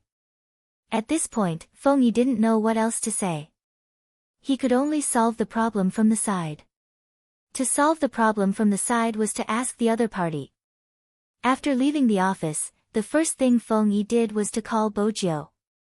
The youngster's phone went through but no one picked up. Feng Yi pressed his head, unaware that Bojio had drunk alcohol in the afternoon. Bojio drank around 10 bottles of Budweiser alone. After finishing, she returned to the dormitory and climbed onto the bed. She slept on the upper bunk, which was much quieter than the lower bunk. Classes started on Sunday afternoon. Bojio wasn't in the mood to go to class. She got on the bed, opened the quilt, and covered her head with it. She listened to the sound of rain outside. The scene on the street was still replaying in her mind. From afar, that person had been sitting in a car. He had seen her but his gaze had been indifferent, as though she was just an ordinary person. Bojio froze, her heart clenched tightly. She couldn't fall asleep at first. But after the alcohol kicked in, drowsiness slowly crept over her. Her chest was still unable to accept the emptiness, as though she had lost something. Fortunately, alcohol was useful, it could help her sleep. Hence, the sleeping Bojio didn't hear her phone vibrating. Her roommates didn't dare to disturb her, but when the phone kept ringing, they guessed that something had happened. Thorny's roommates first looked at the caller ID. The name, Fox Phone, was especially eye-catching. But since it was the school hunk's phone, they didn't dare to touch it. They could only wait for the ringing to subside. The sleeping Bojio was dreaming. Her dreams were filled with scenes from her childhood. When she woke up, there was no one in the dormitory. Everyone had probably gone to class. Bojio lay on the bed, staring at the ceiling in a daze. During this period of time, Bojio had been with Chin Mo ever since that day. The sight of no one in the room when she opened her eyes had become rare. Because every time she woke up, there would be someone by her side. But now, it was obvious that she wouldn't be able to enjoy such treatment anymore. Bojio tilted her head. She was listless, her movements weren't as agile as before.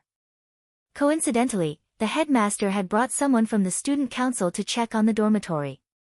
Classes had started but there were still students sleeping in the dormitory. Coincidentally, the school director came to inspect the dormitory with people from the student union. Classes had already started, but there were still students sleeping in the dormitory. One could imagine that no matter who that person was, the headmaster's expression would not be too good. But because it was Bojio, he didn't punish her too harshly. Go to the field and do frog jumps. Go to class after you do 100. The headmaster wasn't bad. He was strict with the students but he treated them well. Bojio respected him even though she hadn't been to school. Moreover, she didn't want to be idle. When she reached the field, she squatted down, placed her hands behind her back and started to jump. Bojio's jump attracted the attention of many students. Look, isn't that the top student? Frog jumps on the first day of school. My Highness Joe is so unlucky to be caught by the devil. But what should we do with Highness Joe's cute and handsome jumping?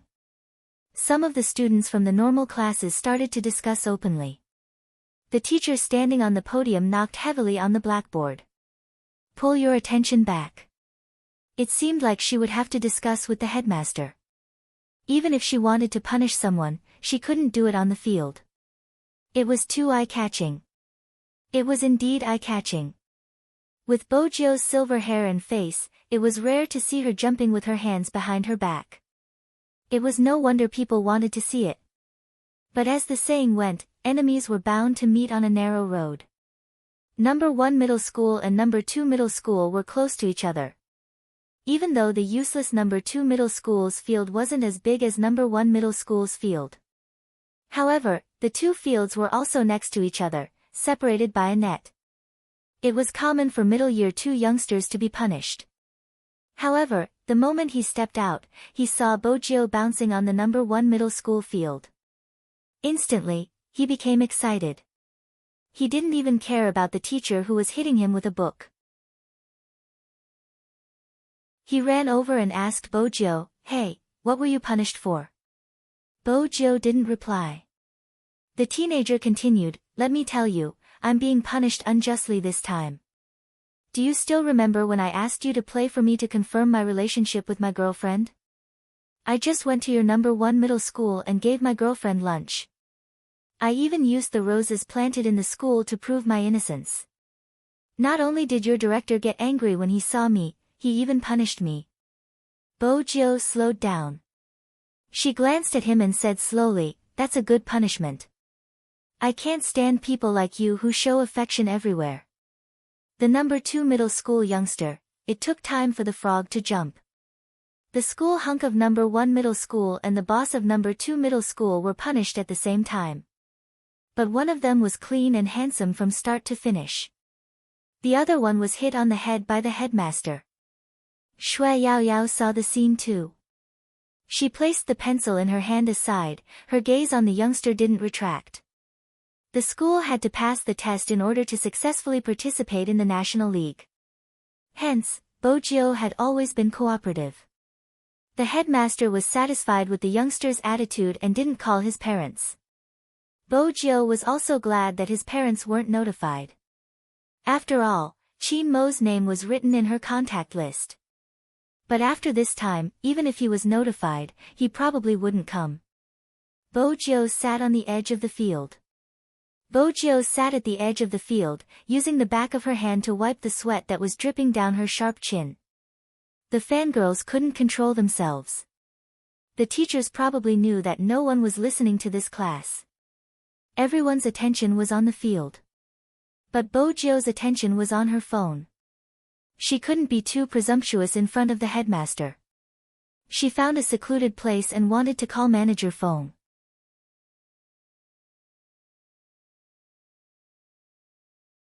Chapter 960. The Japanese. The team that Hoshino was in. "Alright, I'll be there in a while." Bojio stood up. She had just done her frog jumps and her legs weren't as nimble. She knocked on the phone but didn't reply immediately. "Brother Mo, are you there?" Fengyi glanced over at Qin Mo, who was putting on his uniform. He lowered his voice. "MMH, I'm here." Bojio paused, listening to the faint voice from the other end of the phone. "Who are you talking to?" He didn't know why he felt guilty, so he directly hung up the phone. Fengyi listened to the busy tone, meeting Qin Mo's gaze. His gaze was calm, carrying an indescribable depth. With Boss Qin's intelligence, he must have guessed who was on the other end. But for some reason, he didn't seem to understand. Boss Qin lowered his head and adjusted his sleeves, asking. Fengyi coughed lightly. "It's Little Spade, the Japanese are here and they have to gather the entire team." Qin Mo didn't say anything else. As a manager who understood his team members' thoughts, Fengyi added, "Little Spade said she'll be here in a while." Qin Mo stuffed a hand into his pocket, arching a brow. "Oh. She's so scared that she hung up on you." Are you sure she'll be here in a while? Feng Yi coughed again. This time, it wasn't intentional but he really choked. He lowered his voice. You've been waiting for her news the entire day. I asked you to contact her but you didn't. Boss Qin, why do you have to do this? Qin Mo glanced at him. When he spoke again, his voice was hoarse. I just wanted to know my position in her heart. Now, it's clear. Feng Yi opened his mouth. The words were at the tip of his tongue but he couldn't say them. He had never seen Qin Mo in such a state. Even though he was still standing, when he glanced out of the window, there was a sense of desolation. Feng Yi understood that whoever started the trouble had to end it. He still had to wait for Little Spade. Let's go. Qin Mo picked up the cigarette lighter on his desk. The collar of his pure black uniform was flipped up, revealing his chiseled and cold handsome face. Feng Yi heaved a long sigh and rubbed his head. On the other side, it wasn't convenient for Bo Jiu to apply for leave the moment she finished her frog jumps. Fortunately, Yao Yao was there to testify for her. It was something that happened in the club. Otherwise, with the suspicious gaze of the headmaster, Bo Jiu would really have to climb over the wall if she wanted to come out. The two of them took a taxi. They didn't have time to change into their combat uniforms, so they put on their school uniforms. It wasn't far from the school to the club. Bo Jiu glanced down at her phone. She knew the problem wasn't with the medicine. In fact, the Almighty had restrained himself every time he wanted her because he was afraid of hurting her. She knew very well what the problem was. However, there were some things that could not be said. Moreover, she was about to leave. Bo Jiu swiped the screen before sliding it back. Shui Yao Yao obviously noticed that the person sitting next to her wasn't in the right state of mind. She called out softly, Your Highness Jiu.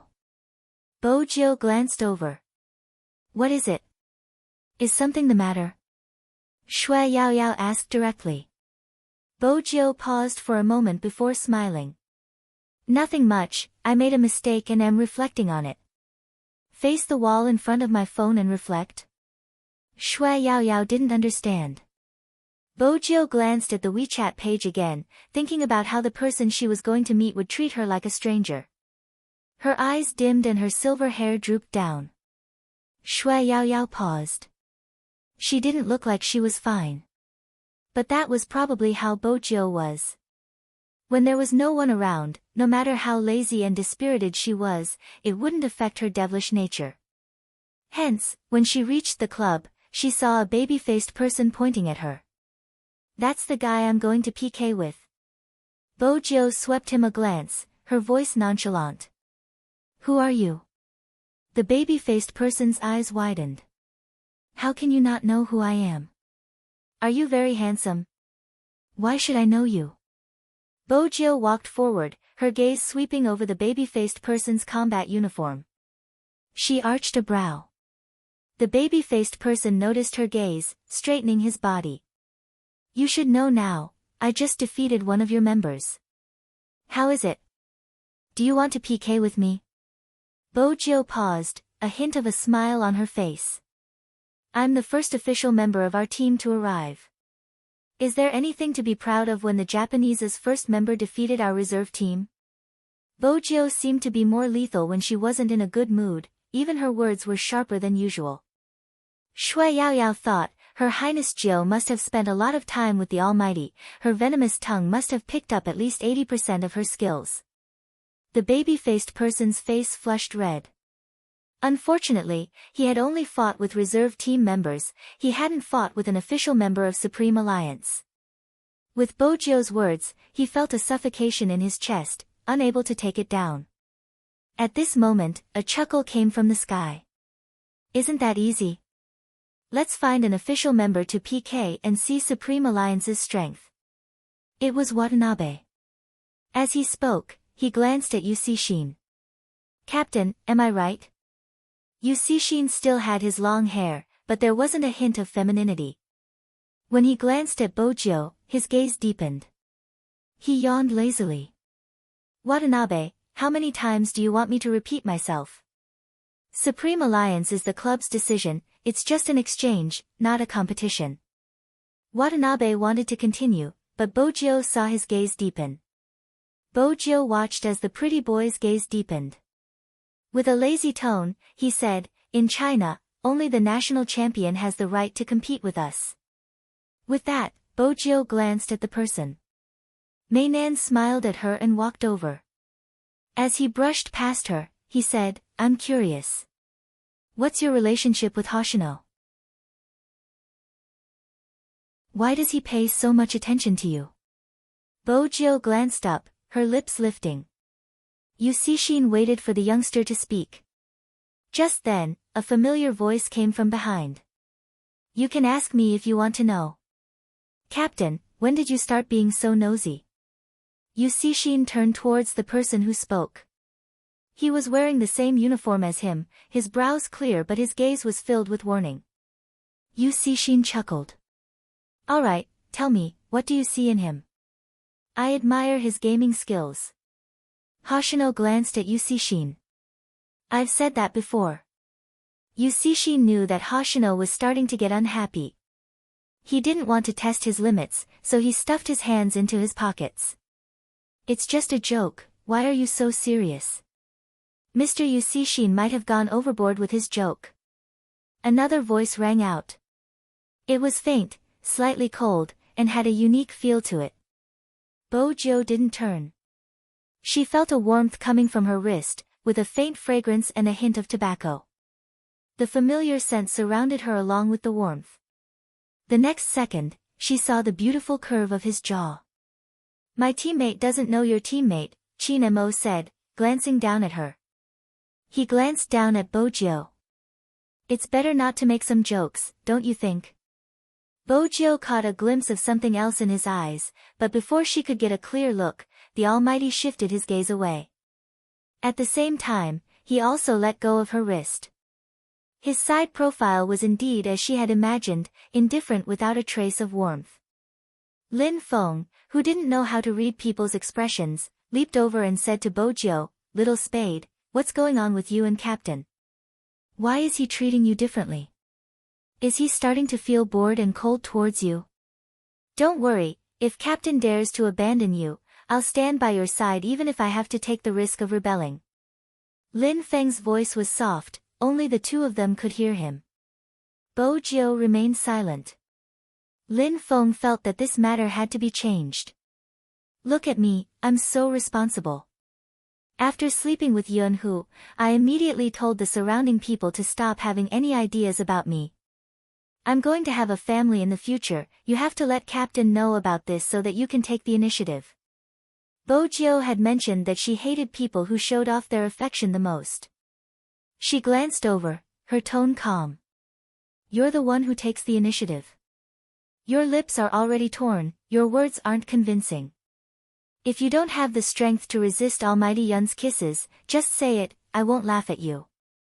Lin Feng was dealt a huge blow. He took out his phone and hurriedly looked at his lips. F***ck, it was really torn. Didn't Yunhu know how to restrain himself? How was he going to brag like this? Don't tell me you're like this in bed. Bojio's final attack successfully petrified Lin Feng. When he regained his senses, Lin Feng watched the youngster's back view, his heart stifled. Why were some people like this when they were in a bad mood? Little Bojio wasn't happy. Ever since she entered, he hadn't even glanced at her. Chin-mo walked in front, his hands in his pockets clenched for a moment before relaxing again. His indifferent gaze met Hoshino's face. They stood in different positions, their gazes intersecting. Feng Yi noticed the change in the situation, speaking with a smile, "Since it's just an exchange and not a competition, let's sit down and have a chat. Our friends from the media have been looking forward to the Japanese's arrival." Yusishin stilled, breaking into a smile. "We won't be used to it if there are too many reporters." Feng Yi had expected him to say that, his lips lifting. "Mr. Yusishin, don't worry, the Qin group has a media business, it's just an exchange, not a press conference like you are imagining." Yu Cixin narrowed his eyes. He had originally wanted to use the exchange as an excuse to take a closer look at Supreme Alliance's strengths.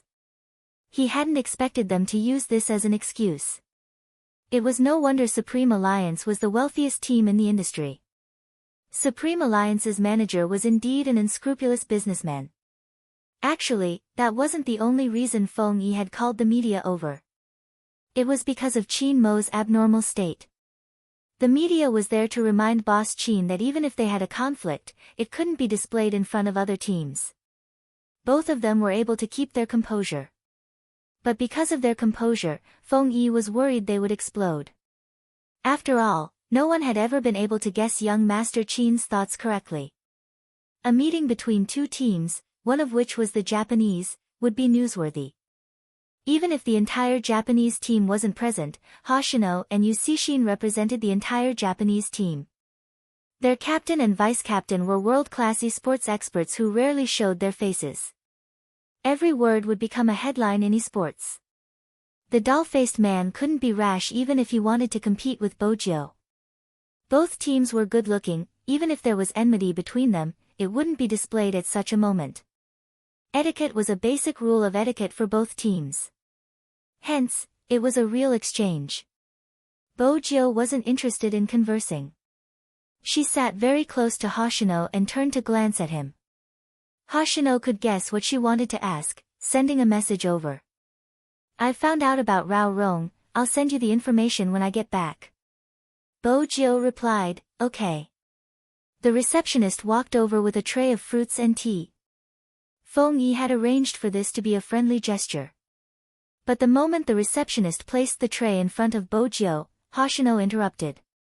Hoshino suddenly said, "She doesn't eat peaches." In that instant, the receptionist wasn't the only one who froze. Even Lin Feng and the others turned towards Hoshino. How did he know Little Spade didn't eat peaches?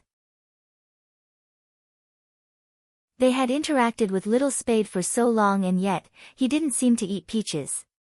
After all, Little Spade wasn't a picky eater.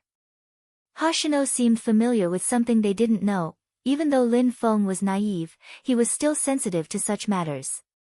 Did they know each other? That was his first reaction. On Qin Mo's side, the hand holding the teacup froze. He lifted his eyes and looked at the youngster indifferently. Bojio knew she couldn't let the Almighty see through her. Hence, she reached for a peach slice and placed it in her mouth. In the past, she hadn't been able to eat peaches as they would break out in rashes. But this was different. Bojio lowered her lids, swallowing the peach slice before taking a sip of tea. Hoshino's reaction was quick. He smiled naturally and added, "Watanabe, did you forget how you said it wasn't nutritious the last time you ate peaches?" Watanabe pointed to himself. Was that true? It seemed like there was, so he nodded. Everyone was enlightened. So he was referring to Watanabe. They had assumed Hoshino was referring to Little Spade. It was a beautiful misunderstanding. Qin Mo retracted his gaze. But he didn't release his grip. He knew it wasn't a misunderstanding. There was someone who knew him better than him. Or perhaps.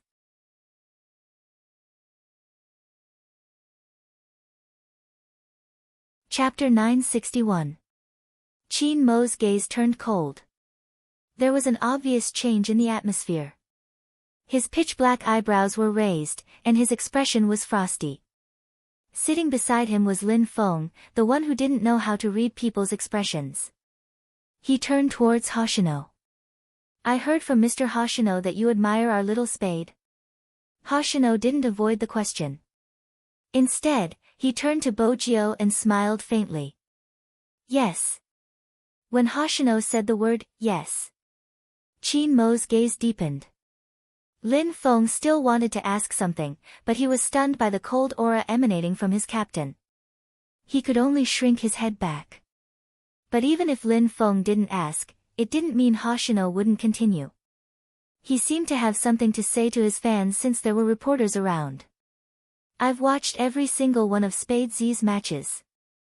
Be it in terms of skill or character, he is worthy of a battle with the Japanese. At the same time, I hope Supreme Alliance can win the National League, which is also the reason I came to Supreme Alliance. I want to have a match with him. The Japanese vice-captain thought so highly of him.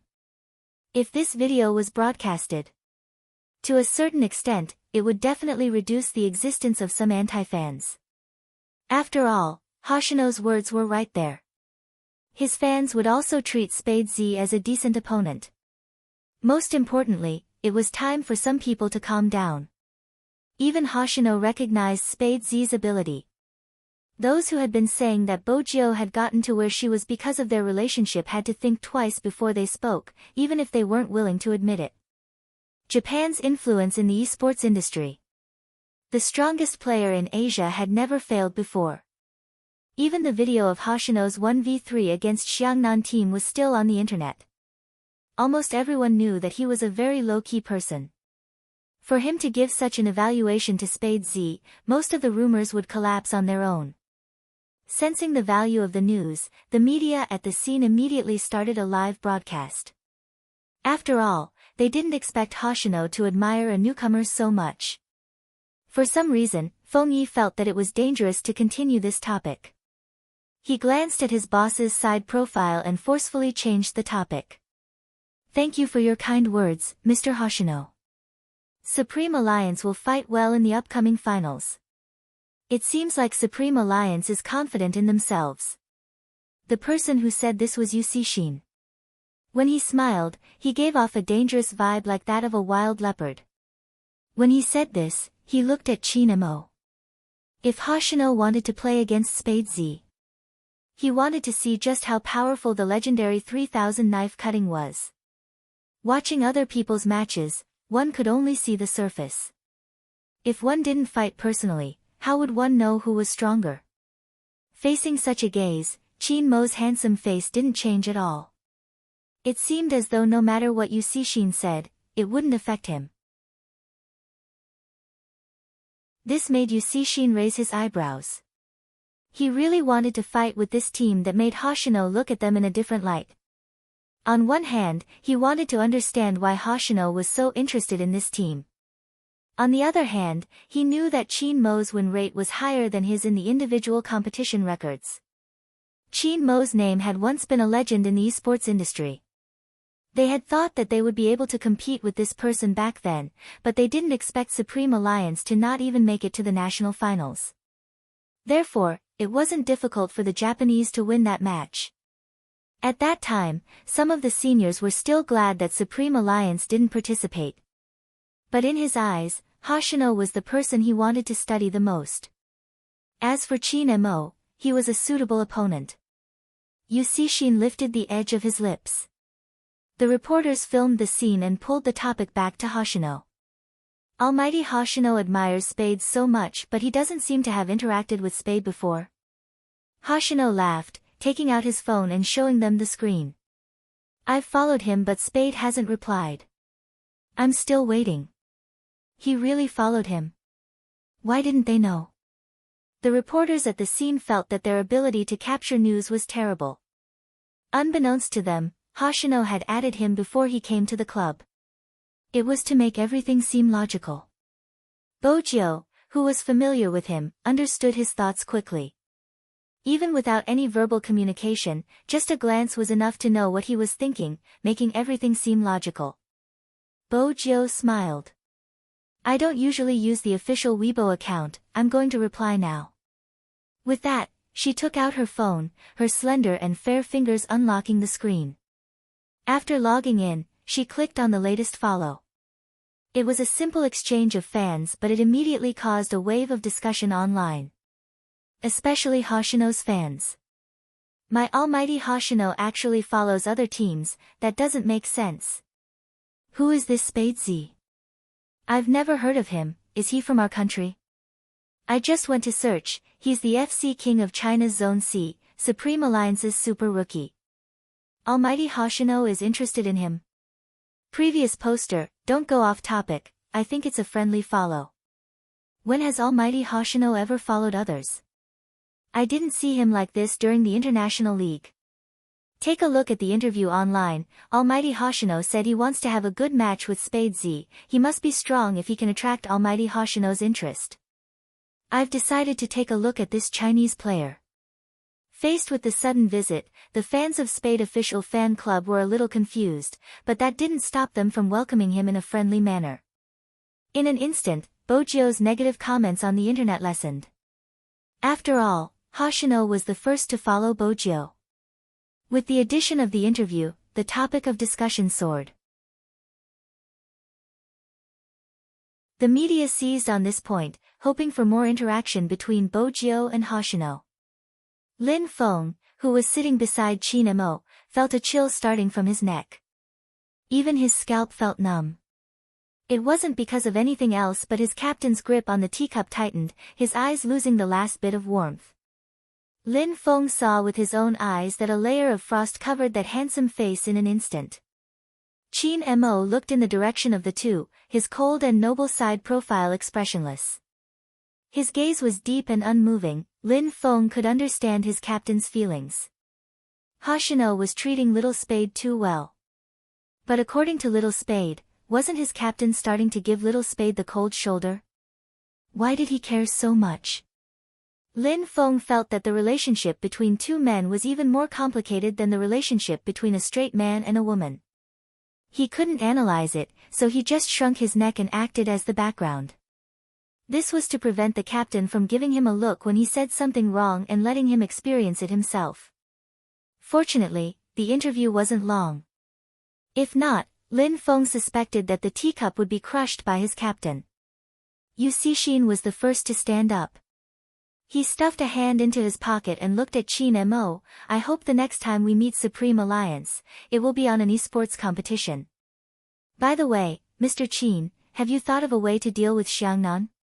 Your team doesn't seem to be mature. The competition is about skills, not maturity. Qin Mo's voice was calm. His words stopped Yu Cixin from probing further. He smiled. Just as he was about to turn his head and ask Hoshino to leave, he saw that the tripod was showing signs of loosening. It looked like it was about to fall.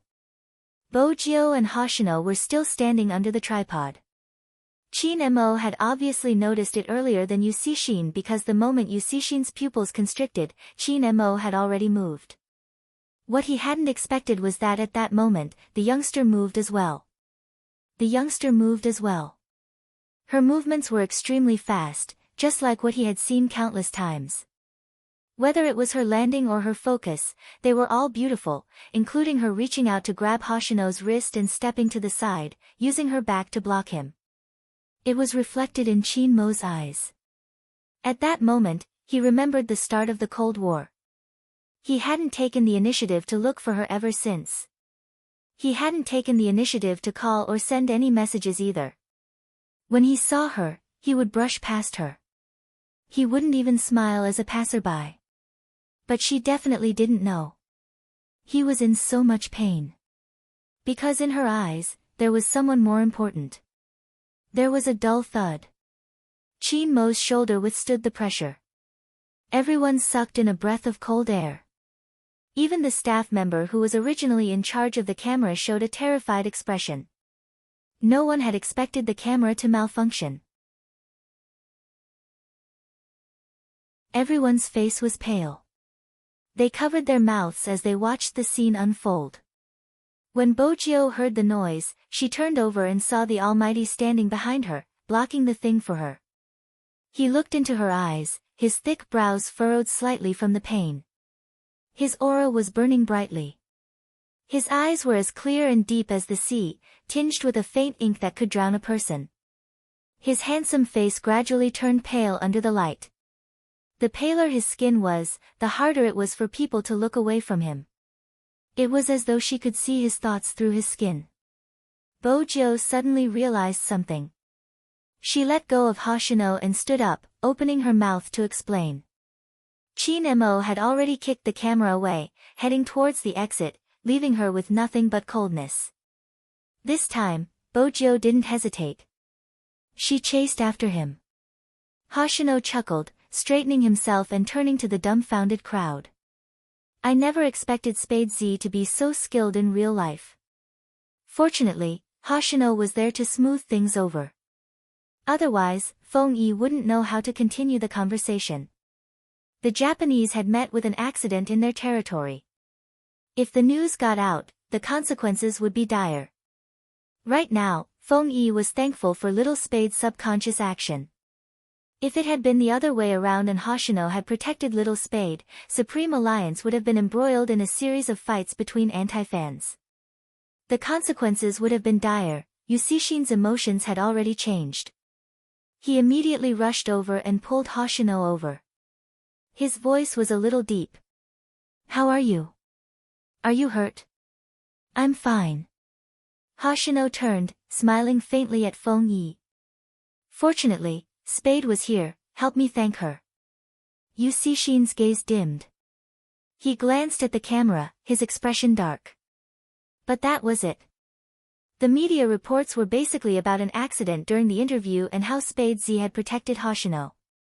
Feng Yi's situation was much easier to deal with, but he was more worried about young Master Qin's health. Even if he hadn't used much strength, the back of young Master Qin's shoulder should have been red. But that wasn't the main point. The main point was young Master Qin's back view, which seemed to have lost all his warmth. But what Feng Yi didn't expect was that even so, that person still maintained a trace of rationality. No, that wasn't right, it wasn't rationality, it was more like digging 3 feet into the ground to find a person. Because when he received the call, the voice on the other side of the phone was extremely cold. Go check, who touched the camera's tripod. I'll go check the video now. Feng Yi knew that this happened because of his incompetence as a manager. But he didn't expect such a problem to happen in the Qin Group Club. After all, no one in Jiang City dared to do such things in front of the Qin family. But Feng Yi wasn't sure if this incident was targeted at the Supreme Alliance or Little Spade. But no matter which one it was targeted at, in young Master Qin's eyes, it was probably a death sentence. Other than Qin Mo, it was obvious that Hoshino and Yusishin had realized something. The former was worried that this attack was targeted at Z. She had experienced too many similar incidents and was worried that this attack was targeted at Z. The latter was born in a country, his beast-like instincts made it hard for him not to think of conspiracies. But Yusishin knew that such a childish attack wouldn't be targeted at his identity. That position was either to disqualify Hoshino or to disqualify Spade Z. Based on the current situation, the latter was more likely. If Spade Z and Qin Mo hadn't blocked it, Yusishin would have suspected Supreme Alliance. But on second thought, if one of them was injured here, Supreme Alliance would suffer the greatest loss. Hence, this attack was definitely targeted at Spade Z. Yusishin raised a brow. With the youngster's skills, he could have easily avoided the tripod, but because he was afraid Hoshino would be injured, he used his back to block it. Was this really Spade Z's reaction after analyzing the pros and cons and not his instinct? If it was instinct, Hoshino and this Spade Z. Yusishin narrowed his eyes. He didn't know that Hoshino was hiding something from him. Time trickled by. Bojio rushed out and watched as the person hung up the phone. Without turning back, she held onto the railing with one hand and jumped over. But the person was already in the car and didn't seem to have any intention of stopping. Bojio rushed over, her long legs blocking the car door. Her eyes were dark and she was about to speak.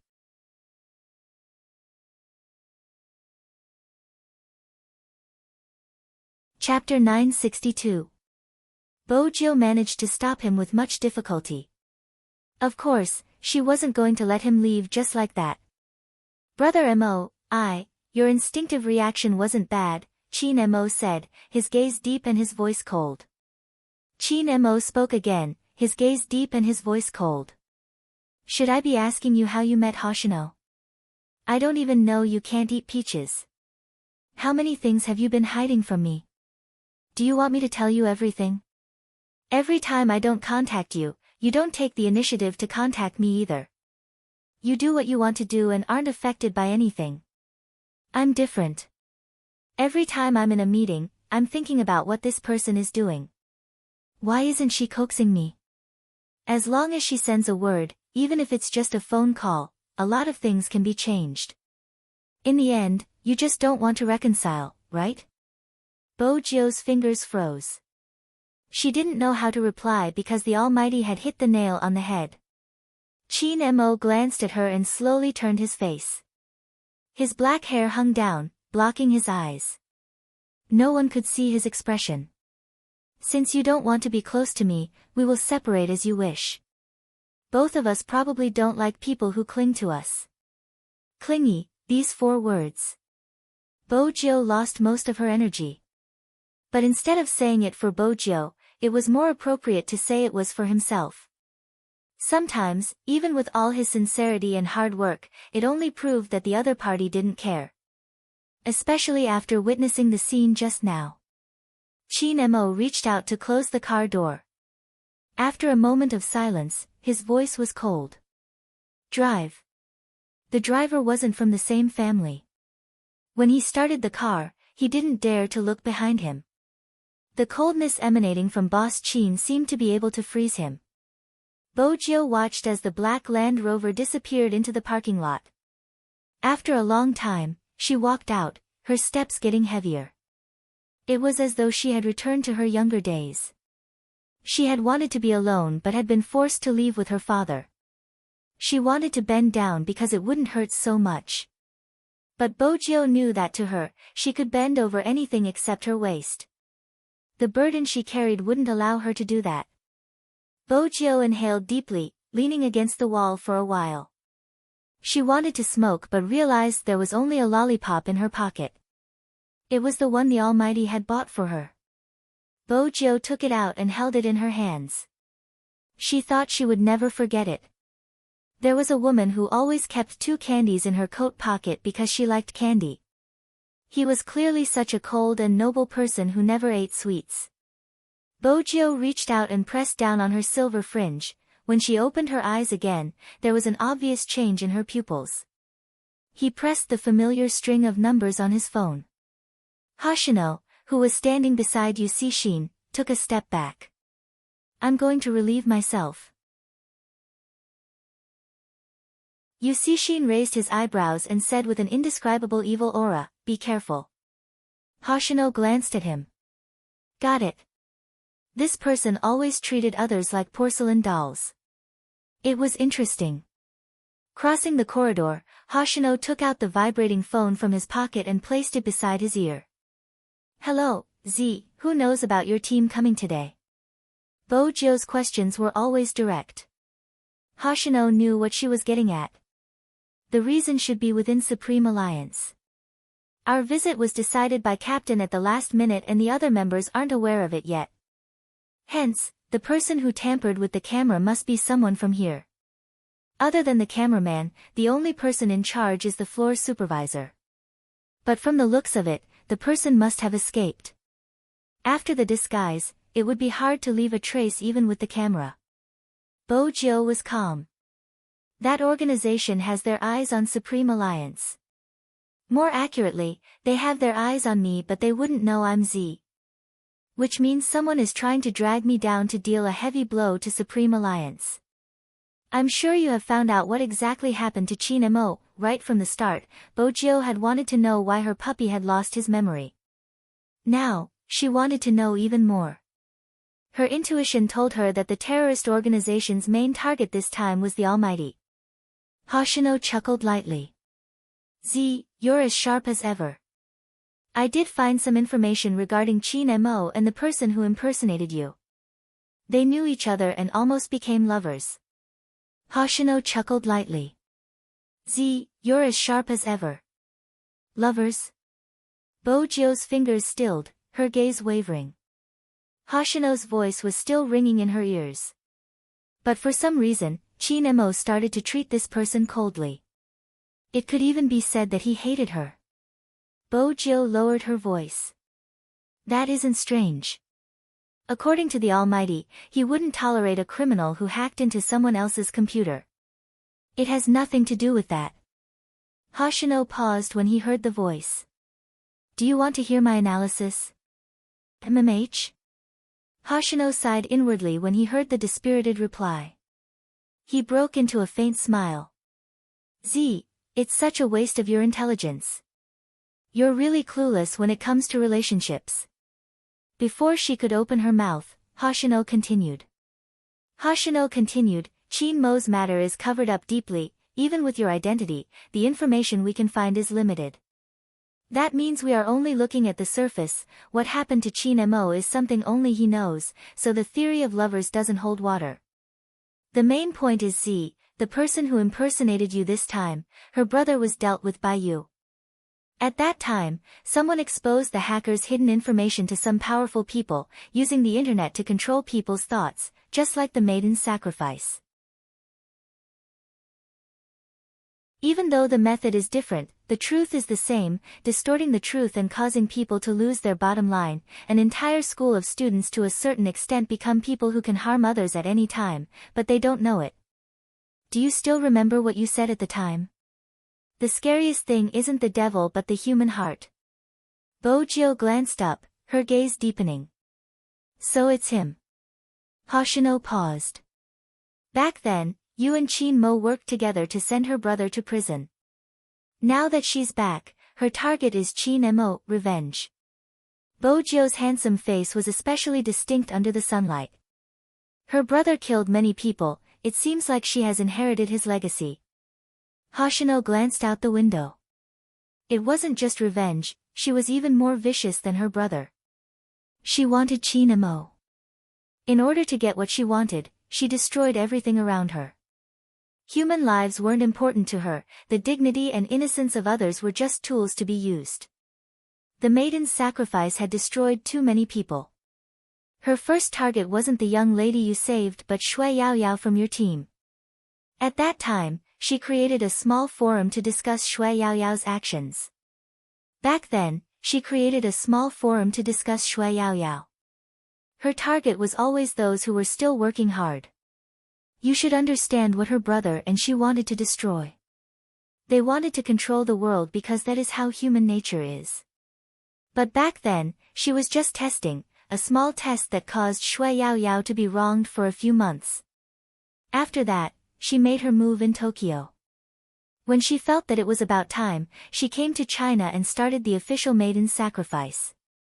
Z, this world shouldn't be like this. Some people clench their teeth and live their lives. They can't speak the truth after being oppressed because the moment they speak, people will jump out to oppose them. There are others who commit murder, commit arson, steal other people's hard work, steal other people's works, they will be forgiven. It won't be like this forever, Bojio interrupted. If not, what's the point of our existence? That's right. Hoshino laughed, his eyes bright and his teeth white. It won't be like this forever, so it's time for us to take action. What do you intend to do with Li Shui? She definitely won't admit to her crimes and those who don't care about plagiarism will try their best to clear her name. Bojio raised her hand, shielding her eyes from the glaring sunlight. When you weren't around, I hired a good lawyer. His surname is Bai and he has never lost a case. If Li Shui doesn't admit to her crimes, we will sue her until she does. Her mother knows that even if she wins the case, the compensation would be minimal. Based on Li Shui's personality, she might not even apologize and the people who scolded her will continue to scold her. But that isn't important. What's important is that the people who care about her know that there is still justice in this world. They protected the most important thing for the person they love. That person can finally rest in peace. It's strange that you hired a lawyer. Hoshino stuffed a hand into his pocket. It seems like Chin Mo has affected you quite a bit. Z, do you like him? At first, Hoshino assumed that the person on the other end would hesitate, even if it was just for a second. But she didn't. When she spoke, there wasn't a hint of hesitation. Yes, I like him a lot. I want to kidnap him and bring him back to the Fifth Avenue. Fortunately, I'm still rational and didn't carry out the plan. But I don't know if I can control myself in the future. She was so honest that he didn't know how to reply. Hoshino supported his forehead with his long and fair fingers, his lips lifting. In that moment, he didn't know how to reconcile his feelings. The person who had always been a loner finally had someone she liked. But that person wasn't him. Hoshino inhaled deeply. Don't torture us single dogs. But we won't be together. Hoshino didn't know how to reply to her next words. He's from the police and I'm an international criminal. In the movies, princes and princesses are always together, which prince and evil dragon are together. The prince will only kill the evil dragon but the Almighty won't kill me. I'm so handsome, he won't want to see me or hide far away from me. It was worse than this. Bojo didn't tell Hoshino her last sentence. Instead, she changed the topic. Do you have a photo of that person? Hoshino knew who she was referring to even without Bojo's explanation.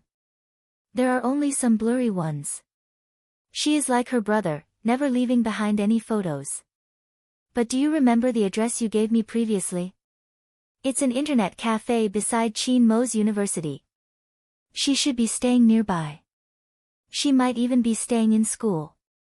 Bojo's eyes twitched. She rented a house outside but doesn't stay there. When she isn't on a mission, she stays in school. Even if she is on a mission, the school's network would be more convenient since the public IP isn't easy to locate. Hoshino caressed his phone. You think she's a student? 90%. Bojo glanced down at the lollipop in her right hand. If she's a student, it would be a useful disguise for her. Besides, the university isn't far from number 1 middle school, making it easier for her to locate her target and help her. More importantly, it's Chin Mo's school. You mentioned that if she wants to get him, the best way would be to become his schoolmate or join Supreme Alliance like I did. There are only 2 females in Supreme Alliance, me and Yao Yao. That eliminates the possibility of her being in Supreme Alliance. The only other possibility left is that she's his schoolmate. Hoshino retracted his gaze from the window. I understand what you mean. I'll focus on the investigation. Someone is coming, take care of yourself. I'm hanging up. Bojo hung up. She glanced at the phone screen. She resisted the urge to call Chin Mo. She continued to use the method to keep herself busy. But this time, while she was busy, Hoshino's words kept flashing through her mind. They had almost become lovers. Which meant that the Almighty knew her. But the Almighty seemed to have forgotten about it. How did that happen? What exactly happened back then? Since Hoshino hadn't been able to find anything, she could only hack into the data of some special forces, and since that person liked to impersonate her so much, she could only use her own methods to prove who was the real one. Now that she knew her target was the Almighty, she couldn't let that person continue to roam free. She had to settle this matter before she left. Even if the Almighty didn't want to talk to her anymore, the sun moved west. The black Land Rover didn't drive back to the Chin family's house. Instead, it stopped at a bar. The bar was near the school. Chin Mo didn't look at his injured back. He sat at the bar counter, tugged his tie, and ordered a row of drinks. The driver had already been sent away. Chin Mo didn't show much emotion even when he was drinking. But his elegant and handsome side profile was clearly much colder. He drank one glass after another, as though that was the only way his back wouldn't hurt so much. He thought that the guy must not have even noticed that he was injured. Because at that moment, she probably only had Hoshino in her eyes. Chin Mo laughed softly. His lips were slightly lifted, but there wasn't a hint of a smile. Instead, there was a sense of decadence and loneliness.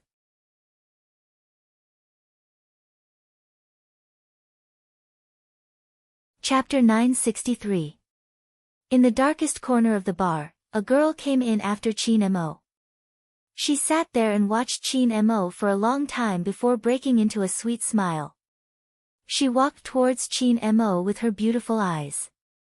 Senior Chin, I didn't expect to meet you here. Chin Mo shifted his gaze away from the wine glass, sweeping her a glance. He didn't say a word. You should have forgotten my name. The last time I almost fell down the stairs, you were the one who supported me from behind. The girl tilted her head. She was wearing a skirt and had short hair. Her fingers were slender and looked like a cello player. She smiled at Qin Mo as though she wasn't bothered by his coldness. I'm Fan Jia, senior brother Qin, remember me this time. Qin Mo remained silent, pushing his glass over, gesturing for the bartender to continue. Fan Jia chuckled lightly. She stood at the side, her eyes bright and teeth white. Senior Qin, you don't look happy. Do you want to say it? It will make you feel better. In that instant, something surged in Qin Mo's mind. He looked at the girl and found her familiar. She had short hair and the same face shape as that fellow. But her eyes weren't like that fellow's. They were extremely dark and clear like water. He started to think about that fellow again. Little Fujio, who haunted him. That fellow who looked like a multiplication table. Qin Mo furrowed his brows. He was supposed to be impatient, but there was a hint of warmth in his eyes when he thought of someone. Senior Qin, what's wrong with your back? Are you injured? Fan Jia reached out. Qin Mo glanced over, his gaze icy. It doesn't seem to have anything to do with you. Fan Jia blushed but didn't get angry. I'm just worried about you. When Qin Mo heard this, he stood up, picked up his jacket and made a call. He didn't know who he was calling, but he said faintly, I drank too much, come and pick me up. Lin Feng was baffled when he picked up the call. After all, he never thought that his captain would call him. It seemed like he really had too much to drink. Lin Feng's heart churned. He had witnessed the entire scene today. The unhappiness between his captain and Little Spade was obvious. Little Spade was really a withered spade. Between being punished by his captain and being a loyal brother, Lin Feng chose the latter and called Bojio. Hello, Little Spade.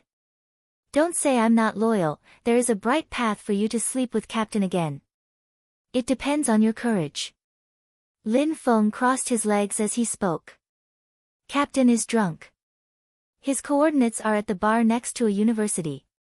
He's getting someone to pick him up. Do you want to go? Bojio didn't hesitate. Her reply made Lin Feng mutter, aren't you afraid of death? Only you would dare to target Captain. I'm near a university, it's convenient to head over. I'll take a cab now. She added, in the future, if you wish to sleep with Almighty Yun, I'll help you. Lin Feng roared in his heart. I'm a straight guy, I don't want to sleep with my own brothers. Unfortunately, the phone had already been hung up.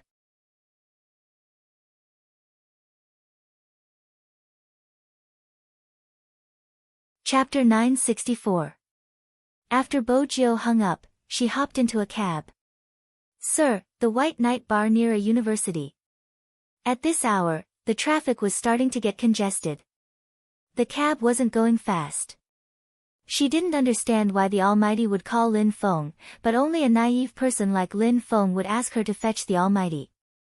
When Bojio alighted, she was prepared for the Almighty's cold stare. After leaving the club, the Almighty went straight to the bar, clearly in a bad mood. He had been like this when he had been young. When he was unhappy, he would reject others. No matter how she tried to coax him, he wouldn't budge. What a troublesome little vixen. Back then, she had been thick-skinned. But from the looks of it, she wasn't that thick-skinned. Bojio glanced down at the time on her watch before walking briskly towards the bar. She bypassed the car parked in front of the door and saw a cold figure standing under the neon lights. It was a very noble and different person. Bojio prepared herself mentally. Basically, she was prepared to be rejected. She took another step forward. At this moment, she saw him clearly. The Almighty's battle uniform was half open, revealing the white t-shirt underneath. His short black hair and tall nose showed off his beautiful side profile. His facial features were clear, and his eyebrows were clear and his eyes were clear. He held a cigarette between his slender and fair fingers. Because he had drunk some alcohol, his fringe drooped down, reflecting his deep eyes, making him look even more wanton and unrestrained. The Almighty raised his eyes and glanced at her. It was obvious that he had already sensed her presence. Bojo could hear her heartbeat. She thought of many things she wanted to say, but when she saw the person behind the Almighty, she paused. It was a short-haired girl with a sweet appearance. She seemed to have been standing there for a while, a bright smile on her face. She seemed to be talking to the Almighty. She could vaguely hear the word senior. This was. Bojo paused. She wasn't sure how the girl had come. Was she drinking with the Almighty? Bojo couldn't be blamed for thinking that way. She had never seen anyone so close to the Almighty. Even though they hadn't had any physical contact, there was an indescribable feeling. But there was an indescribable feeling. It seemed like they knew each other. Based on her understanding of the Almighty, if he really hated someone, he would definitely ask the other party to leave. Did the Almighty come alone or did he have a date? Bojo wasn't sure if she should continue walking over. At this moment, the girl also raised her eyes. At first, she was surprised that Gu Shijiu would appear. Then, she smiled, revealing her dimples. Senior, that's Spade Z, right? He's even more handsome in real life. Qin Mo remained silent. Bojo suddenly felt that her presence was unnecessary. Her heart sank and she was about to turn. How long do you want me to stand here alone? He asked in a low and familiar voice. Bojo glanced up. She wasn't sure if he was talking to her. Besides, he didn't seem happy that she was here. The man stubbed out the cigarette in his hand and threw it into the dustbin. He pulled open his uniform jacket and walked towards her. She didn't even have the time to react before he walked towards her. Her vision darkened as someone covered her with a jacket. Bojo was about to move. But the voice beside her ears was still cold. Don't move, I don't want to see you now. Bojo's fingers stilled. She didn't know what to do. As expected, it wasn't a good feeling to be hated by the Almighty. She was so handsome that even the Almighty didn't want to see her face. In the future, she wouldn't be able to use this face to win any benefits. Since when did her face become a minus factor? Bojo took a moment. It was too difficult for her to stay still. Just as she was about to take a step, she saw the person walking towards her from under the jacket. Before she could do anything, she felt herself being picked up by someone. This. Didn't he not want to see her? Why, Brother Mo, he ignored her but she could feel his familiar peppermint tobacco scent lingering at the tip of her nose. Bojo didn't move. The tip of her nose touched Qin Mo's chest through the jacket. She couldn't see anything as he carried her. Her fingers tightened on the jacket, her heart racing. She didn't understand what the Almighty meant. Was he really going to throw her into the dustbin? After all, the Almighty had been looking at her with disdain, as though he wanted to get rid of her. Speaking of which, why wasn't the Almighty surprised that she was the one who came to fetch him and not the naive Lin Feng? Just as Bojo was thinking about it, she felt herself being placed on the seat of a car. It was probably the Land Rover she was familiar with. Because of the surrounding environment, even if she couldn't see it in front of her, she knew that the furnishings around her were familiar to her. Just as she was about to say something, her chin was lifted. After the jacket was slightly lifted, a cold kiss came in. Bojo's pupils wavered. Her lips were pried open.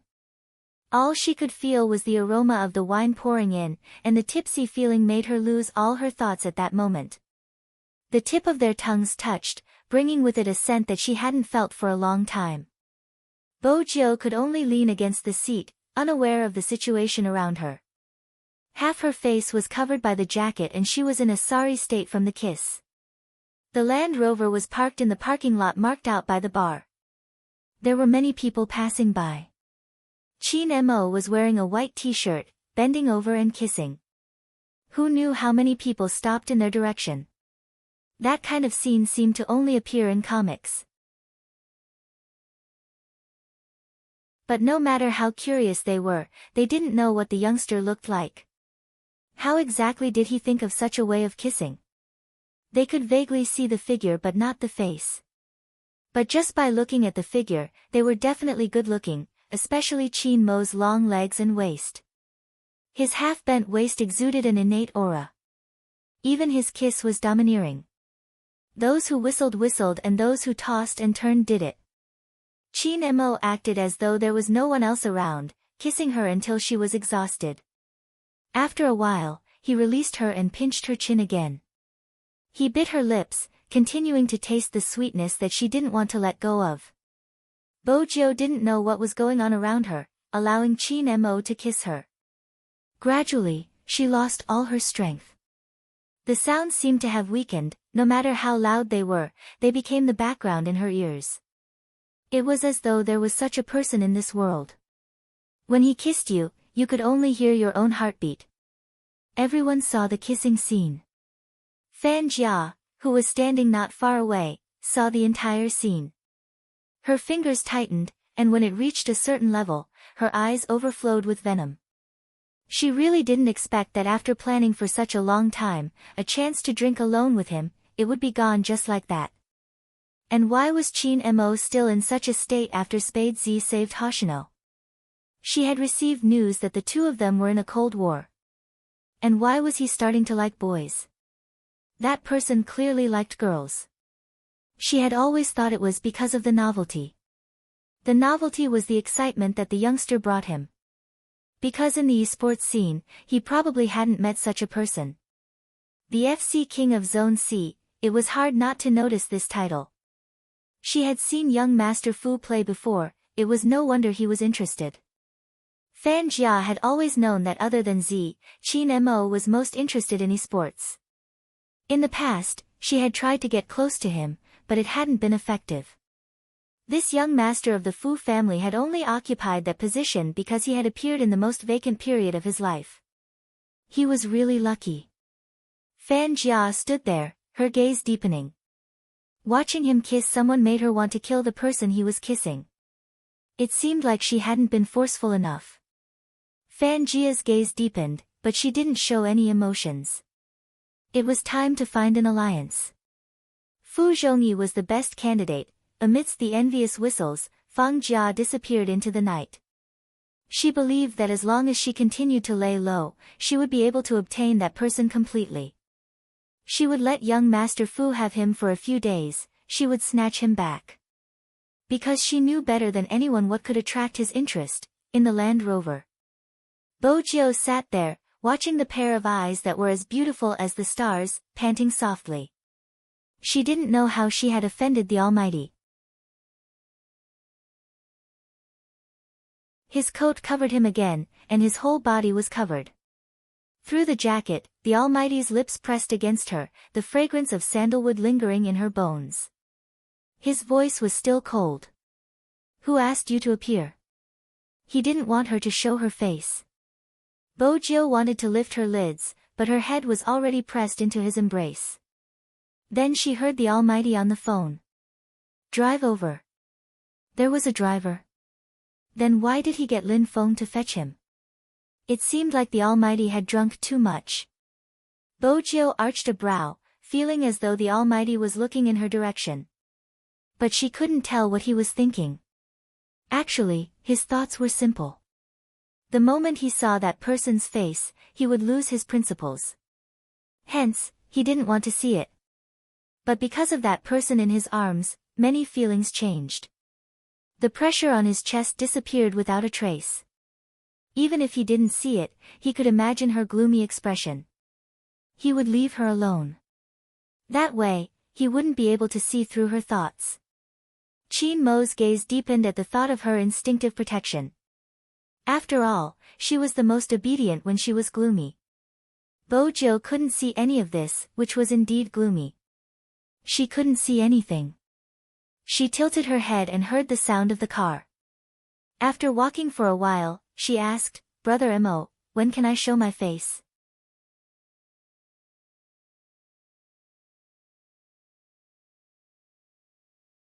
Chapter 965. But Bojo knew it was a light punishment. She sat there for a while. When she felt it was enough, she tried to suggest, "Brother Mo, I think you'll feel better when you see my face. I'm so handsome, I can beautify the air." "I don't need you to beautify the air." His voice was slow, his fingers touching her lips through the jacket. "You better be quiet, I don't want to see your face or hear your words, understand?" Understood, who couldn't be its under a little fairy? Bojo nodded, not saying it out loud. She knew the Almighty didn't want to reconcile with her this time. The driver glanced at the rearview mirror more than once. Boss Chin could just ask someone to leave if he didn't want to see them. Why did he have to cover his face? He turned and planted a kiss on the top of her head. He didn't understand the boss's world. Perhaps no one could understand. He liked someone too much and was a proud person. If it had been someone else, he would have ignored them. But this fellow, he forced himself not to think about it but used Lin Feng to make her appear. Yes, Chin Mo's phone call wasn't something he would make when he was drunk. As the captain of the Supreme Alliance, he knew every member's personality. When that naive Lin Feng received the call, his first reaction would definitely be to inform this fellow. Chin Mo glanced down at the youngster in his arms. He was still thinking about what he should do with her. Since he couldn't think of anything, he decided to bring her home. The Land Rover entered the military courtyard. Bojo's hearing was sensitive, she could hear the sound of the gun. The car stopped. Chin Mo carried the person he had covered with his jacket down and placed her on the bed. Bojo took a moment. The moment she reached her hand out, her lips were kissed again. This time, the kiss was deeper. When her head sank into the pillow, her breathing became erratic. "Our relationship isn't just in bed, understand?" That hoarse voice, accompanied by his breath, landed on her lips. It was still a little cold. "You have to take responsibility for provoking me." Bojo muttered, "I've always been responsible." "Your responsibility is to save Hoshino." Chin Mo's voice was calm. Bojo didn't know how to reply. Chin Mo glanced at her, released her, and stood up. Bojo knew this was the end. She couldn't make up any more stories. Chin Mo's back was facing her as he replied, "Forget it." Bojo's fingers froze. She wanted to say something but it wasn't possible. There was the sound of the door closing. It was obvious that he wanted to chase the guest away. Even though she knew that, she didn't want to move. He maintained this position for a while. It was as if it was absorbing the last bit of sunlight. The night outside began to turn dark. Chin Mo sat in the study room that was just a wall away from his bedroom. Listening to the commotion, he tilted his head and lit a cigarette. He held the silver cigarette lighter in his hand, and when he flipped it over, he saw that it was a USB flash drive. If not for Lin Feng's call, she probably didn't even think to ask where he was. Things that were forced would always be very painful to prick. Even the gifts were the same. There was a moment of silence. Chin Mo knew she was about to leave. He smoked a cigarette, as if that was the only way to suppress the boredom. Just as he turned his head, the study room door was pried open. The person who pried open the door stood there. "I'll leave after I help you apply the ointment." Chin Mo extinguished the cigarette, his voice calm. "Someone will be here in a while." Her only excuse to stay was gone. Bojo finally understood that the Almighty didn't want to see her. They had never been so polite with each other. Until a sound from downstairs broke the silence. Movie Queenan was back. She walked over when she saw the light in the study room. With just one look, she could see the problem between them. Just as Bojo was about to leave, he grabbed her. "Jo, since you're here, I have something to ask for your opinion. Don't leave today, let's have a good talk." Bojo glanced at Chin Mo, replying, "All right." Chin Mo's clenched fists loosened as the word left his lips. Since they were going to stay, they definitely had to eat dinner. Movie Queen had already decided to arrange for them to sit together. But that was all in the future. Movie Queen was smart. She never asked the children what had happened. She did have something to look for Bojo.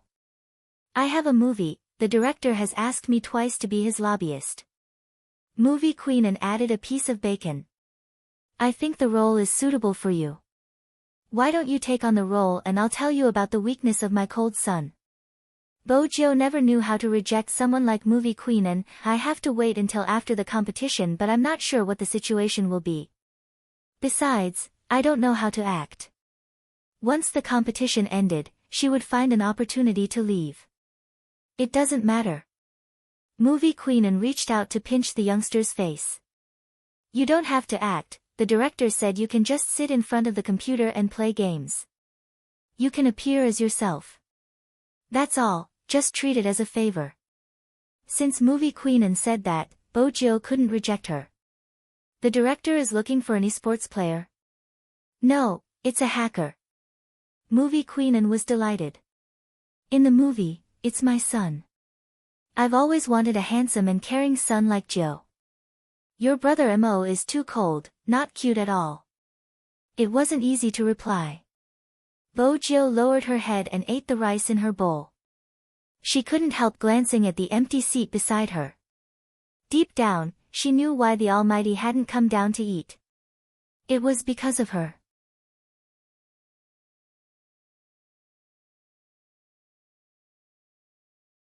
Chapter 966.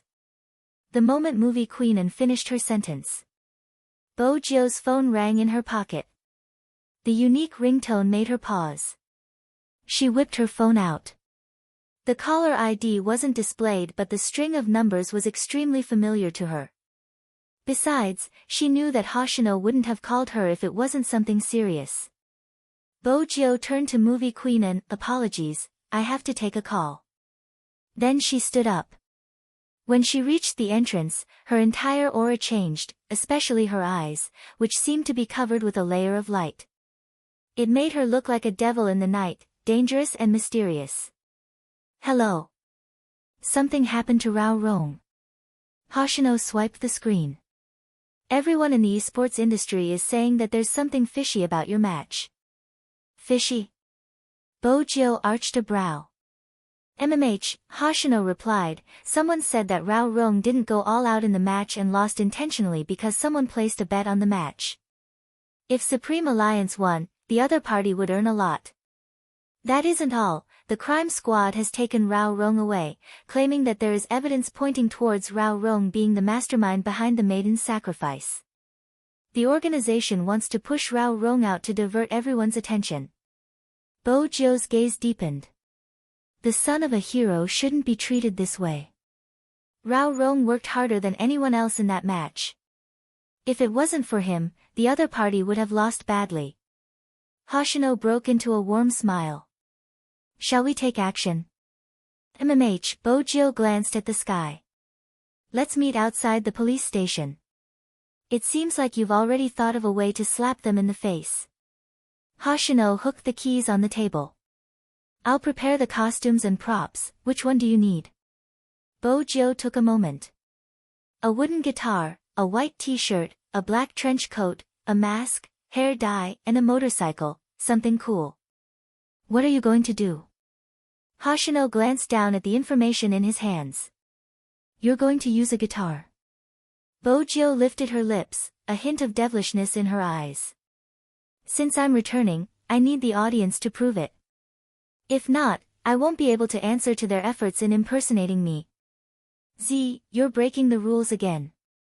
Hoshino's eyes lit up brightly, as though he had been in a daze for a long time. I understand, I'll see you in a bit. See you in a bit. Bojo hung up and turned towards Movie Queen, who was watching her. She felt slightly embarrassed. She wanted to see the Almighty again but time was tight and he might not want to see her. Bojo knew that the Almighty was still angry and it would be best if she could stay. But compared to that, she had more important matters to attend to. Antian, I have something urgent to attend to, I have to leave. Movie Queenan could tell from Bojio's expression that the youngster had something urgent to attend to. At her age, she was able to see the bigger picture. Alright, you can go ahead. It's time to make my cold son anxious. Otherwise, he will never understand that sincerity is the most important thing in a relationship. Brother Mo is great. It's my fault, I wasn't sincere enough. Movie Queenan watched the youngster's serious expression and couldn't help breaking into a smile. Who would take the blame? Her cold son must have accumulated good fortune in his previous life to have met such a sensible child like Joe. Movie Queenan glanced at the youngster's serious face and couldn't help but laugh. Who would take the blame? Her cold son must have accumulated good fortune in his previous life to have met such a sensible child like Joe. Movie Queenan chuckled. Joe, you'll be at a disadvantage. If he dares to bully you in the future, tell me. I'll be on your side. Movie Queenan chuckled. Joe, you're at a disadvantage. If he dares to bully you in the future, tell me. I'll be on your side.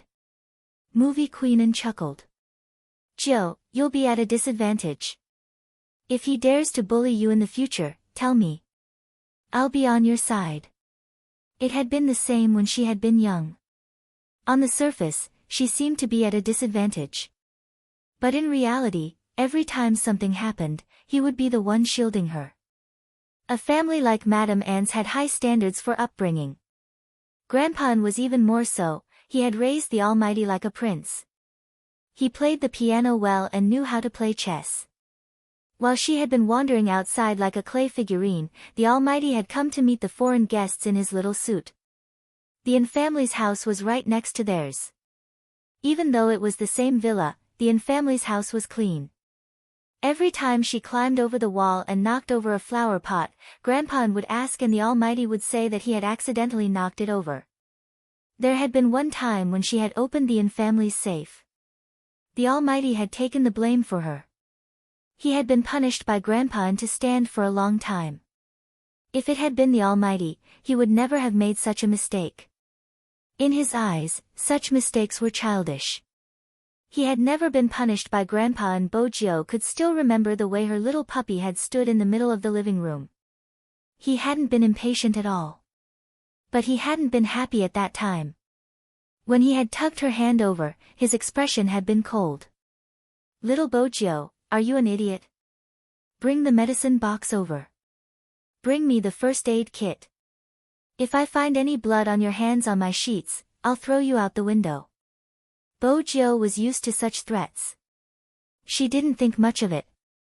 Besides, the Almighty had been the one who had bandaged her hand. He probably didn't mind it being dirty. That day, she had hugged her little puppy and slept soundly. Before he had fallen asleep, he had muttered in her ear, "You're so stupid. I guess the safe has to be changed." From that day onwards, all the locks in the Anne family's house had been changed to electronic. Back then, Bojio had told herself that she would take good care of her little puppy. That was probably the reason why Bojio didn't want to receive that person's hateful gaze one day. Movie Queenan watched as the youngster lowered her gaze. She reached out to push Bojio, a faint smile on her face. She had the demeanor of a mature queen. Alright, you can go now. I'll talk to Brother Mo. Bojio didn't have time to stay any longer. But it was good that she had left.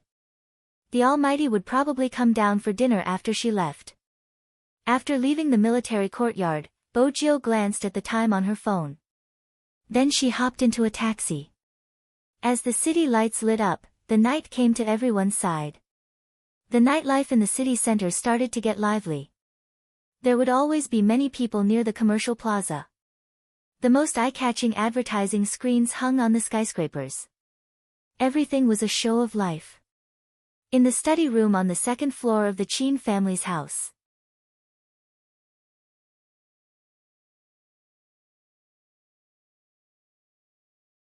Chapter 967.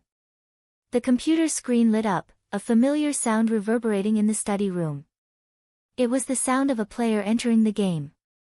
It could be said that this was the first special effect used in the video. As the video unfolded like a story, the game characters appeared. Chin Mo looked at the two familiar IDs, his eyes widening in shock. This was, before that guy had joined Supreme Alliance, when they had cleared a dungeon together. No. That wasn't right. Chin Mo looked at the video, his game character and the youngster's game character dashing towards the other party's wilderness like two gusts of wind. This wasn't just a video of them clearing the instance. It was all the video clips of the two of them fighting side by side. From the moment they first met to the current National League, every scene was presented in this manner by her. Of course, Chin Mo knew how much time and effort it took to edit these videos. Moreover, some scenes had to be searched. He had originally thought that this was the end. But it wasn't. At the end of the video was the photo they had posted on their official Weibo. A line of words appeared on it. I hope to have someone like you, like the cool breeze in the mountains, like the warm light in the ancient city, from morning to night, from the wilderness to the canyon. As long as it's you, it's all good. Chin Mo didn't head down because he had seen this video clip. It wasn't long, only around 7 to 8 minutes, but it was hard to believe that it was during normal times. But when he saw the last sentence, Chin Mo forgot to move, he just stared at the computer screen. For the first time, he felt that even if it was out of his control, it wasn't a bad thing. His heart seemed to be struck by something, he couldn't help but stand up and walk down the stairs, his eyes scanning the surroundings as though he was looking for someone. There wasn't anyone on the sofa, at the dining table, or even in the kitchen. Chin Mo wanted to search the other side. Movie Queen walked over and stopped him. You don't have to look, he has left. Chin Mo's fingers paused, his brows furrowing. Left? It should be something urgent, you.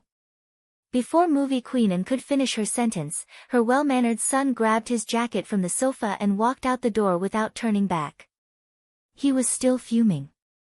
It was rare for Movie Queen to be so impatient. She strode over. Son, don't blame me for not reminding you, Joe seemed to have received a call from a friend. It seems like that friend treats Joe pretty well. You have to understand that there are many people who have feelings for Joe. If you continue to be so cold, you might really lose Joe. It's better to have a sense of crisis in a relationship. Even without his mother's reminder, Chin Mo already knew. Otherwise, things wouldn't have turned out this way. Perhaps in the eyes of others, Chin Mo could get whatever he wanted and had the dominant position in this relationship. But in reality, if anything happened, she would be the one who could leave easily. However, it was enough. After Chin Mo saw the video, he told himself that since she didn't want to say something, there was no need to say it. Including Hoshino. All he wanted to do now was find that girl, take her in his arms, and tell her that she belonged to him.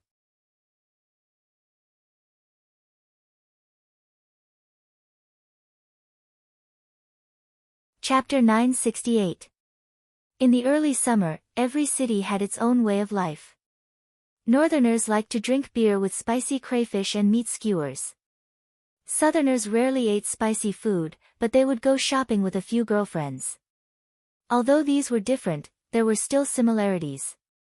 There would be many people gathered in the commercial square of every city. It was even more so in a metropolis like Jiangcheng. The big screen hanging on the building was very high visibility. Not only the people standing there, but even the cars going back and forth could see clearly what was on it. Under normal circumstances, it would be the advertisements of various celebrities. At around 7 p.m., the sky was not dark yet. This was the time when Jiangcheng was the most congested. In the middle of the bustling street, located in the commercial city center, was a landmark of China. Cars that came here would have to wait for a period of time even if they were unwilling. Everyone knew the reason. It was too risky. The commercial square had a wide range of activities. There were coffee shops like Starbucks, Burger King, etc. There was also a small fountain in the middle. Many people were walking back and forth. There were young people chatting, old people with children, and even a group of cool high school students playing skateboards.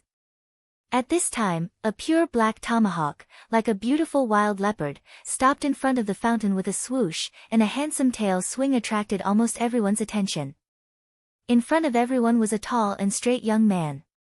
His long legs supported himself by the side of the motorcycle.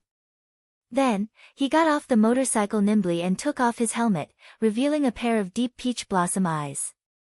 The young man was wearing a black mask, so people couldn't see his face clearly. Even so, just looking at his figure made people's hearts beat faster. So handsome. This was the exclamation of the girls. The guy at the side raised his eyebrows. That car is really handsome. It was a limited edition. How much did it cost? I'm talking about the person. As the girl said that, she turned back to look at the young man who brushed past her. She mumbled, "He's really handsome. He's holding a guitar. Is he going to sing? I want to stay and listen. Why didn't he take off his mask? I want to see how handsome he is." He definitely didn't take it off because he doesn't look handsome wearing it. That's fine too. Leave some room for imagination. What song do you guys think he will sing? That's hard to say. It's coming. The onlookers were all very enthusiastic. After all, the sight of such a handsome young man with his face turned to the side and tuning his guitar was enough to make people stop. Not to mention the equipment the young man had brought. Instead of the usual microphone, he wore something that looked like a headset on his ear. The crooked part was a small microphone. Needless to say, the youngster looked even more handsome with the equipment. Then, the young man smiled at the girls who were looking at him. A series of exclamations could be heard. "I can't take it anymore. It's so cool." The young man lowered his head, took out some wires, and inserted them into a small notebook. Just when countless people thought that the youngster was playing a small sound system to make it easier for him to choose the music, the computer screen had actually been split into two parts. This was because the USB drive that was plugged into it had already determined that this was a network intrusion. As for where the intruder was, Bojo glanced over, a smile on her face. Her silver short hair was now black and stuck to her left ear. The diamond earring reflected the lights, glinting like a black gem. His slender fingers moved up and down on the keyboard. His hand speed was so fast that no one saw the codes that appeared one after another on the screen and the dialog boxes that kept popping up. It wasn't difficult for her to hack into a commercial plaza since there was a public network here. There were countless people using the Wi-Fi account. It was easy to create a loophole in the system. In a short 30 seconds, Bojo had broken through the firewall of the shopping mall. From the surveillance room, she controlled the broadcasting rights of the entire plaza. At the same time, she set up many virtual IPs. Bojo wasn't worried that the police would lock onto her. The logic was simple. Anyone in the commercial plaza would be holding onto an electronic product. Regardless of whether it was a phone or a laptop, it would become the originating IP. But she still had to speed up. She was most afraid of going up against the Almighty. Fortunately, Smith was in charge of the crime squad. "It's time to greet an old friend." Bojo smiled faintly. She pressed the enter button and hid the dialog box. She hugged her guitar and straightened her body. This time, Bojo was back to Z's style. She wanted to tell the police that she was here and that they could catch her if they had the ability. "Shall we start?" The girls couldn't wait any longer. Bojo tilted her head, making the final adjustments. Her voice rang out. Hey, MH, sound test. He's so cute. You call him cute no matter what he does. It's just a sound test. Are you jealous? You should grow up like him. I'm your boyfriend, not him. What's there to be jealous about? Even though that was what she said, the jealousy in her voice could be heard. The girl smiled sweetly at the side. As more and more people crowded over, Bojo finally lifted her lids. When she looked at them, her clear voice rang out slowly. Use your good morning to accompany me for dinner. Remember to save your thoughts in the piggy bank. I look at the twinkling stars in the sky. I hear the cowherd telling the weaver girl to be brave. When the voice rang out, everyone's eyes lit up. Even through the mask, the charm of the youngster's voice couldn't be suppressed. But, what song is that? It's so good, I've never heard it before. Is the generation gap here? Come over, let your boyfriend explain it to you. You were still in primary school when the song was released. Go, don't disturb me. Perhaps it was because the youngster's eyes were too beautiful, or perhaps it was because of the gentleness in her clear voice. More and more people stopped. Bojo sang softly, her lips curving up. Aren't you afraid that we are on opposite ends of the earth, watching your greeting? Riding a magic carpet, flying at the speed of light to me. You let me see the North Star and the Cross Star as a companion, without my arm as a pillow. Are you used to it? Your telescope can't see the loneliness of my northern hemisphere. The Pacific Ocean's tides follow the earth back and forth. I'll wait patiently, waiting for the day you reach the shore. When she reached the word shore, she turned and glanced at Hoshino, who was smiling faintly at her. Both of them were wearing masks, but they exuded different auras. If the young man was cool to the point of being devilish, then Hoshino, who was standing quietly in the crowd, was like spring water flowing in the mountains, like a prince. With their chemistry, they just needed a look to start the operation. In that instant, Hoshino broke into a smile, glancing up.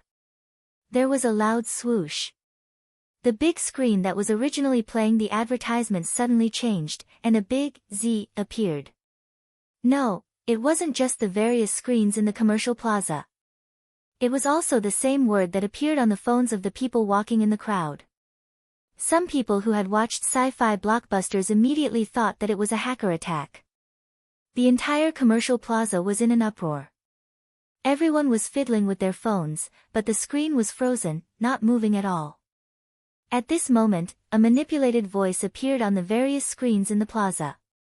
Before I introduce myself, I have to greet my old friend. Smith, I heard that you came all the way from the Fifth Avenue to China just to catch me. TSK, the more you suffer, the braver you become. Even after so many failures, you still refuse to give up. But I'm really annoyed that you mistook me for someone else. The moment this sentence came out, it immediately attracted the attention of the police. The commercial plaza immediately took measures to remove the network intrusion. But when they sat at the service counter, they realized that the computers were no longer under their control. The network attack this time was too sudden, but it didn't affect the normal operations of the shopping mall. It only occupied the screen. But even so, the people in charge of the shopping mall expressed that they had never encountered such a situation before. Usually, large shopping malls like this would have police cars parked nearby. The patrolling policeman reacted quickly, informing the station at the first instance. It could be said that the local police station was busy to a new height that day. Such a case was too unique and had a negative impact. They couldn't handle it properly, so they could only report it to the higher-ups. At that time, Smith was sitting in the interrogation room, looking at Rao Rong opposite him. He arched a brow. I finally caught you, Z. Rao Rong didn't speak, his hands cuffed. His brows were the same as before, but the corners of his lips curled up, revealing traces of mockery and sorrow. The arrest came very suddenly, and the accusations were overwhelming. Honestly speaking, he didn't mind going in. If his father could be vindicated, he was willing to do anything. But the moment the crime squad charged into the club, he clearly saw that person's gaze had dimmed. He was probably disappointed. Be it him or his team members. Rao Rong lowered his lids, glancing at his cuffed hands. Who knew that he used to really love esports? Why aren't you speaking, Z? Smith chuckled, looking confident. You don't have to think of an excuse to escape. China isn't like the Fifth Avenue, you can't escape even if you want to. While Smith was speaking, Lin Chintao and his team members were being interrogated beside Rao Rong. Regarding Rao Rong, I would like Mr. Lin to provide us with some evidence, the interrogator said politely. Lin Chintao hadn't said a word since he entered. As the most powerful witness, they had to pry his mouth open. But his demeanor made it difficult for them to get any information out of him. He was good-looking and talkative, but at this moment, Lin Chintao was more silent than anyone else. Mr. Lin. The interrogator was about to take the gentle route. Lin Chintao suddenly spoke, his voice low. Do you know that person? What? The interrogator couldn't react. Lin Chintao glanced up, his eyes bloodshot. Rao Rong, what kind of person is he? The interrogator remained silent, glancing at one another. Lin Chintao didn't seem to care what others thought of him. When I first joined the team, I was always at the bottom. My hand speed wasn't fast enough and I couldn't keep up with my tactics. Many rookies weren't willing to team up with me, feeling that I was a burden. They blocked me in the changing room and forced me to leave the team. It was the captain who stood in front of me, telling me that talent was important but hard work was more important. He told them not to form small groups and ostracize other members. For the sake of the team's victory, he would stay up until 1 in the morning to study the best strategies of each member. He would often lie in front of the computer, revealing the brightest smile for every victory. When he lost, he would tell us that it didn't matter, we could try again next year. How could such a person purposely lose the National League for money? Back then, when the relationship between the team and the club was at its most tense, he took the risk of being frozen by the club to speak up for us. Many companies tried to poach him but he didn't leave because of us dragging him down. Do you know what the older members repaid him with? They forced him to leave the team, causing him to waste 2 years in esports. The club kept sending in useless relatives. If it wasn't for the captain, we would have died horribly against Supreme Alliance. The interrogator paused. Mr. Lin, I know you have a good relationship with Rao Rong, but this isn't the time to be emotional. If you can provide us with evidence, we will be able to get to the bottom of the case. I don't have any evidence. Lin Chintao's gaze was resolute. Because I don't believe Captain is that kind of person. The interrogator knew he wouldn't be able to get any results even if he continued, hence, he left the room. He shook his head at Director Huang. It's too difficult. Any progress on Smith's side? Director Huang's heart sank after listening to Lin Chintao's words. Perhaps it was because of these experiences that Rao Rong had changed, just like his father. Ever since Rao Rong came in, he only said one thing, which was that he was the one who did it. He didn't say anything else. Does that mean he confessed? Yes, it had been a smooth interrogation, but because of that, Director Huang wanted to ask more questions. But Rao Rong's attitude. Director Huang sighed. The person beside him reminded, the higher-ups want to close the case as soon as possible. The maiden's sacrifice has caused a huge impact. The media has heard that the culprit has been caught and are still waiting for the verdict. Director Huang paced back and forth, glancing at the time on his watch. Call for a press conference. Yes.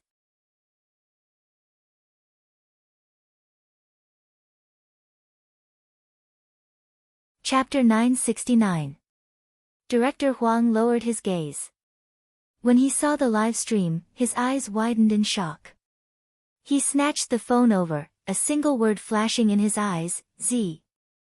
Smith was still looking at Rao Rong, trying to dig something out when the interrogation room door was slammed open. I think you should take a look at this. It was Director Huang. Smith frowned, his body stiffening as he bolted upright. That's impossible. The Real Z is in the city center, the IP address is in the plaza. Director Huang's reaction was much calmer than Smith's. We have to take action immediately. Smith listened to the voice in the video, the veins on his forehead popping when he heard the word, TSK. It's really him. D*MN it. That's why we caught the wrong person. Director Huang glanced at Rao Rong, turning towards the crime squad members who were still looking at their phones. Stop looking, hurry up and inform the professionals to lock onto Z's location. Yes, yes.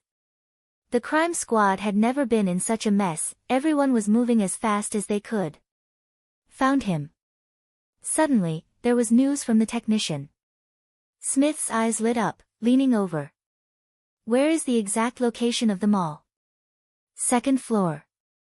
The moment the technician said that, he added, no, that's not right, it's the 6th floor, that's not right either, it's outdoors. Smith grabbed a handful of hair. Where exactly is it? The technician wore an earpiece, watching the screen filled with red dots, his voice trembling. That's impossible, that's impossible. How can there be so many IP addresses? It was harder than ascending to the heavens to identify Z among so many IPs. Smith clenched his fists. D****, he's using this again. Let me tell you, where I am, if you have the ability, come and find me. His arrogance was the reason why the Interpol couldn't stand him. He felt as though he was flaunting his intelligence in front of him. There were so many people in the plaza, which one was he? Director Huang panicked as well. The video was like a virus, spreading crazily on the internet. Now, there was only one person who had a solution. Director Huang whipped out his phone, dialing a familiar number. Hello, Qin Mo, the Real Z has appeared. Qin Mo received the call and was on his way to the Fu family's house. When he heard the last sentence, his fingers paused and his gaze deepened. It was like a vast ocean, making it hard to read his emotions. His handsome face was reflected in the car window. He didn't seem the least bit flustered by Z's appearance. It was as though in his heart, this day would come sooner or later. Qin Mo instructed the driver to turn around while speaking to Director Huang calmly, give me a simple explanation of the current situation. The moment Director Huang heard that emotionless voice, he knew he was saved. He explained Z's appearance from start to finish.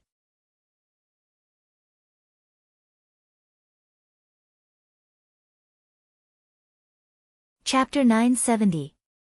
Director Huang stilled, muttering, why didn't I think of that? Qin Mo didn't listen to him, he continued, arrange for all the police to head to the scene, Z isn't done with his task. Not done. Director Huang glared at him. What else is she trying to do? Our Jiang City's police force is going to be slapped in the face by her. Qin Mo glanced out of the car window, his gaze deep. You caught the wrong person, she is seeking justice for Rao Rong. Director Huang paused. It's our fault but Rao Rong has admitted to the crime, I can't do anything about it. Send people to the scene. Qin Mo's tone remained the same. Move in plain clothes. Director Huang replied, all right. He then asked, what about you? Qin Mo glanced at the long queue of cars in front. I'm rushing over. That's good, we have to catch C. You don't know how passive I am after her actions, I still have to explain to the higher-ups, Before Director Huang could finish, Qin Mo hung up. Director Huang choked. Why did he feel that Qin Mo was still the same as before? He didn't like to hear Z's bad points. In reality, Director Huang didn't know that he wasn't the one who felt passive. Instead, he was sitting in the dorm room, staring at her phone, her left hand clenching tightly around Fan Jia. Due to the commotion caused by the incident, the other roommates in the dormitory were also watching. After a girl saw the video, she couldn't help but sigh, I always feel that Z is very handsome. What's going on? Fan Jia lifted her head abruptly. The girl was taken aback by her stare. For some reason, she felt a chill run down her spine. What's wrong? Nothing. Fan Jia held onto her phone, a sweet smile on her face. I'm going out for some fresh air. After walking out of the room, Fan Jia's expression sank.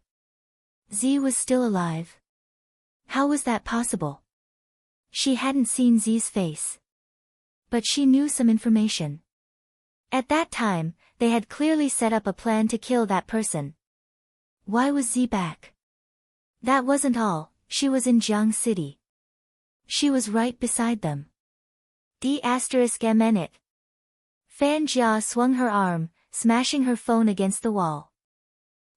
Who exactly was it? It was destined to be a restless night. The Major Crimes Division mobilized all available vehicles, just to encircle an international criminal. Regarding the maiden's sacrifice, you don't have any leads, but I can provide you with a few clues. Smith, my old friend, the mastermind is a girl, a student from a university. She isn't even 23 years old and has a sweet appearance. She can't be the Rao Rong you caught. I'll show you the evidence later. No, I'll show everyone the evidence. There was once an esports player who wanted to seek justice for his father after losing his father. He took many detours, but he had never let anyone down and wouldn't fight a meaningless competition for money. Why did he come out? He wanted to tell the female student who impersonated me that your hacking skills aren't up to par. When the people in the commercial square heard the last sentence, there was an uproar. Some of the police officers at the scene had already started to intervene. You're tuning in to the Blissful Bookshelf YouTube channel. We're so grateful for your support, and don't forget to subscribe to join us on this incredible journey through captivating stories. Your generosity through donations truly makes a world of difference, as it's the primary source of revenue that allows me to expand and enhance this channel for you. Thank you from the bottom of my heart for being a part of this adventure.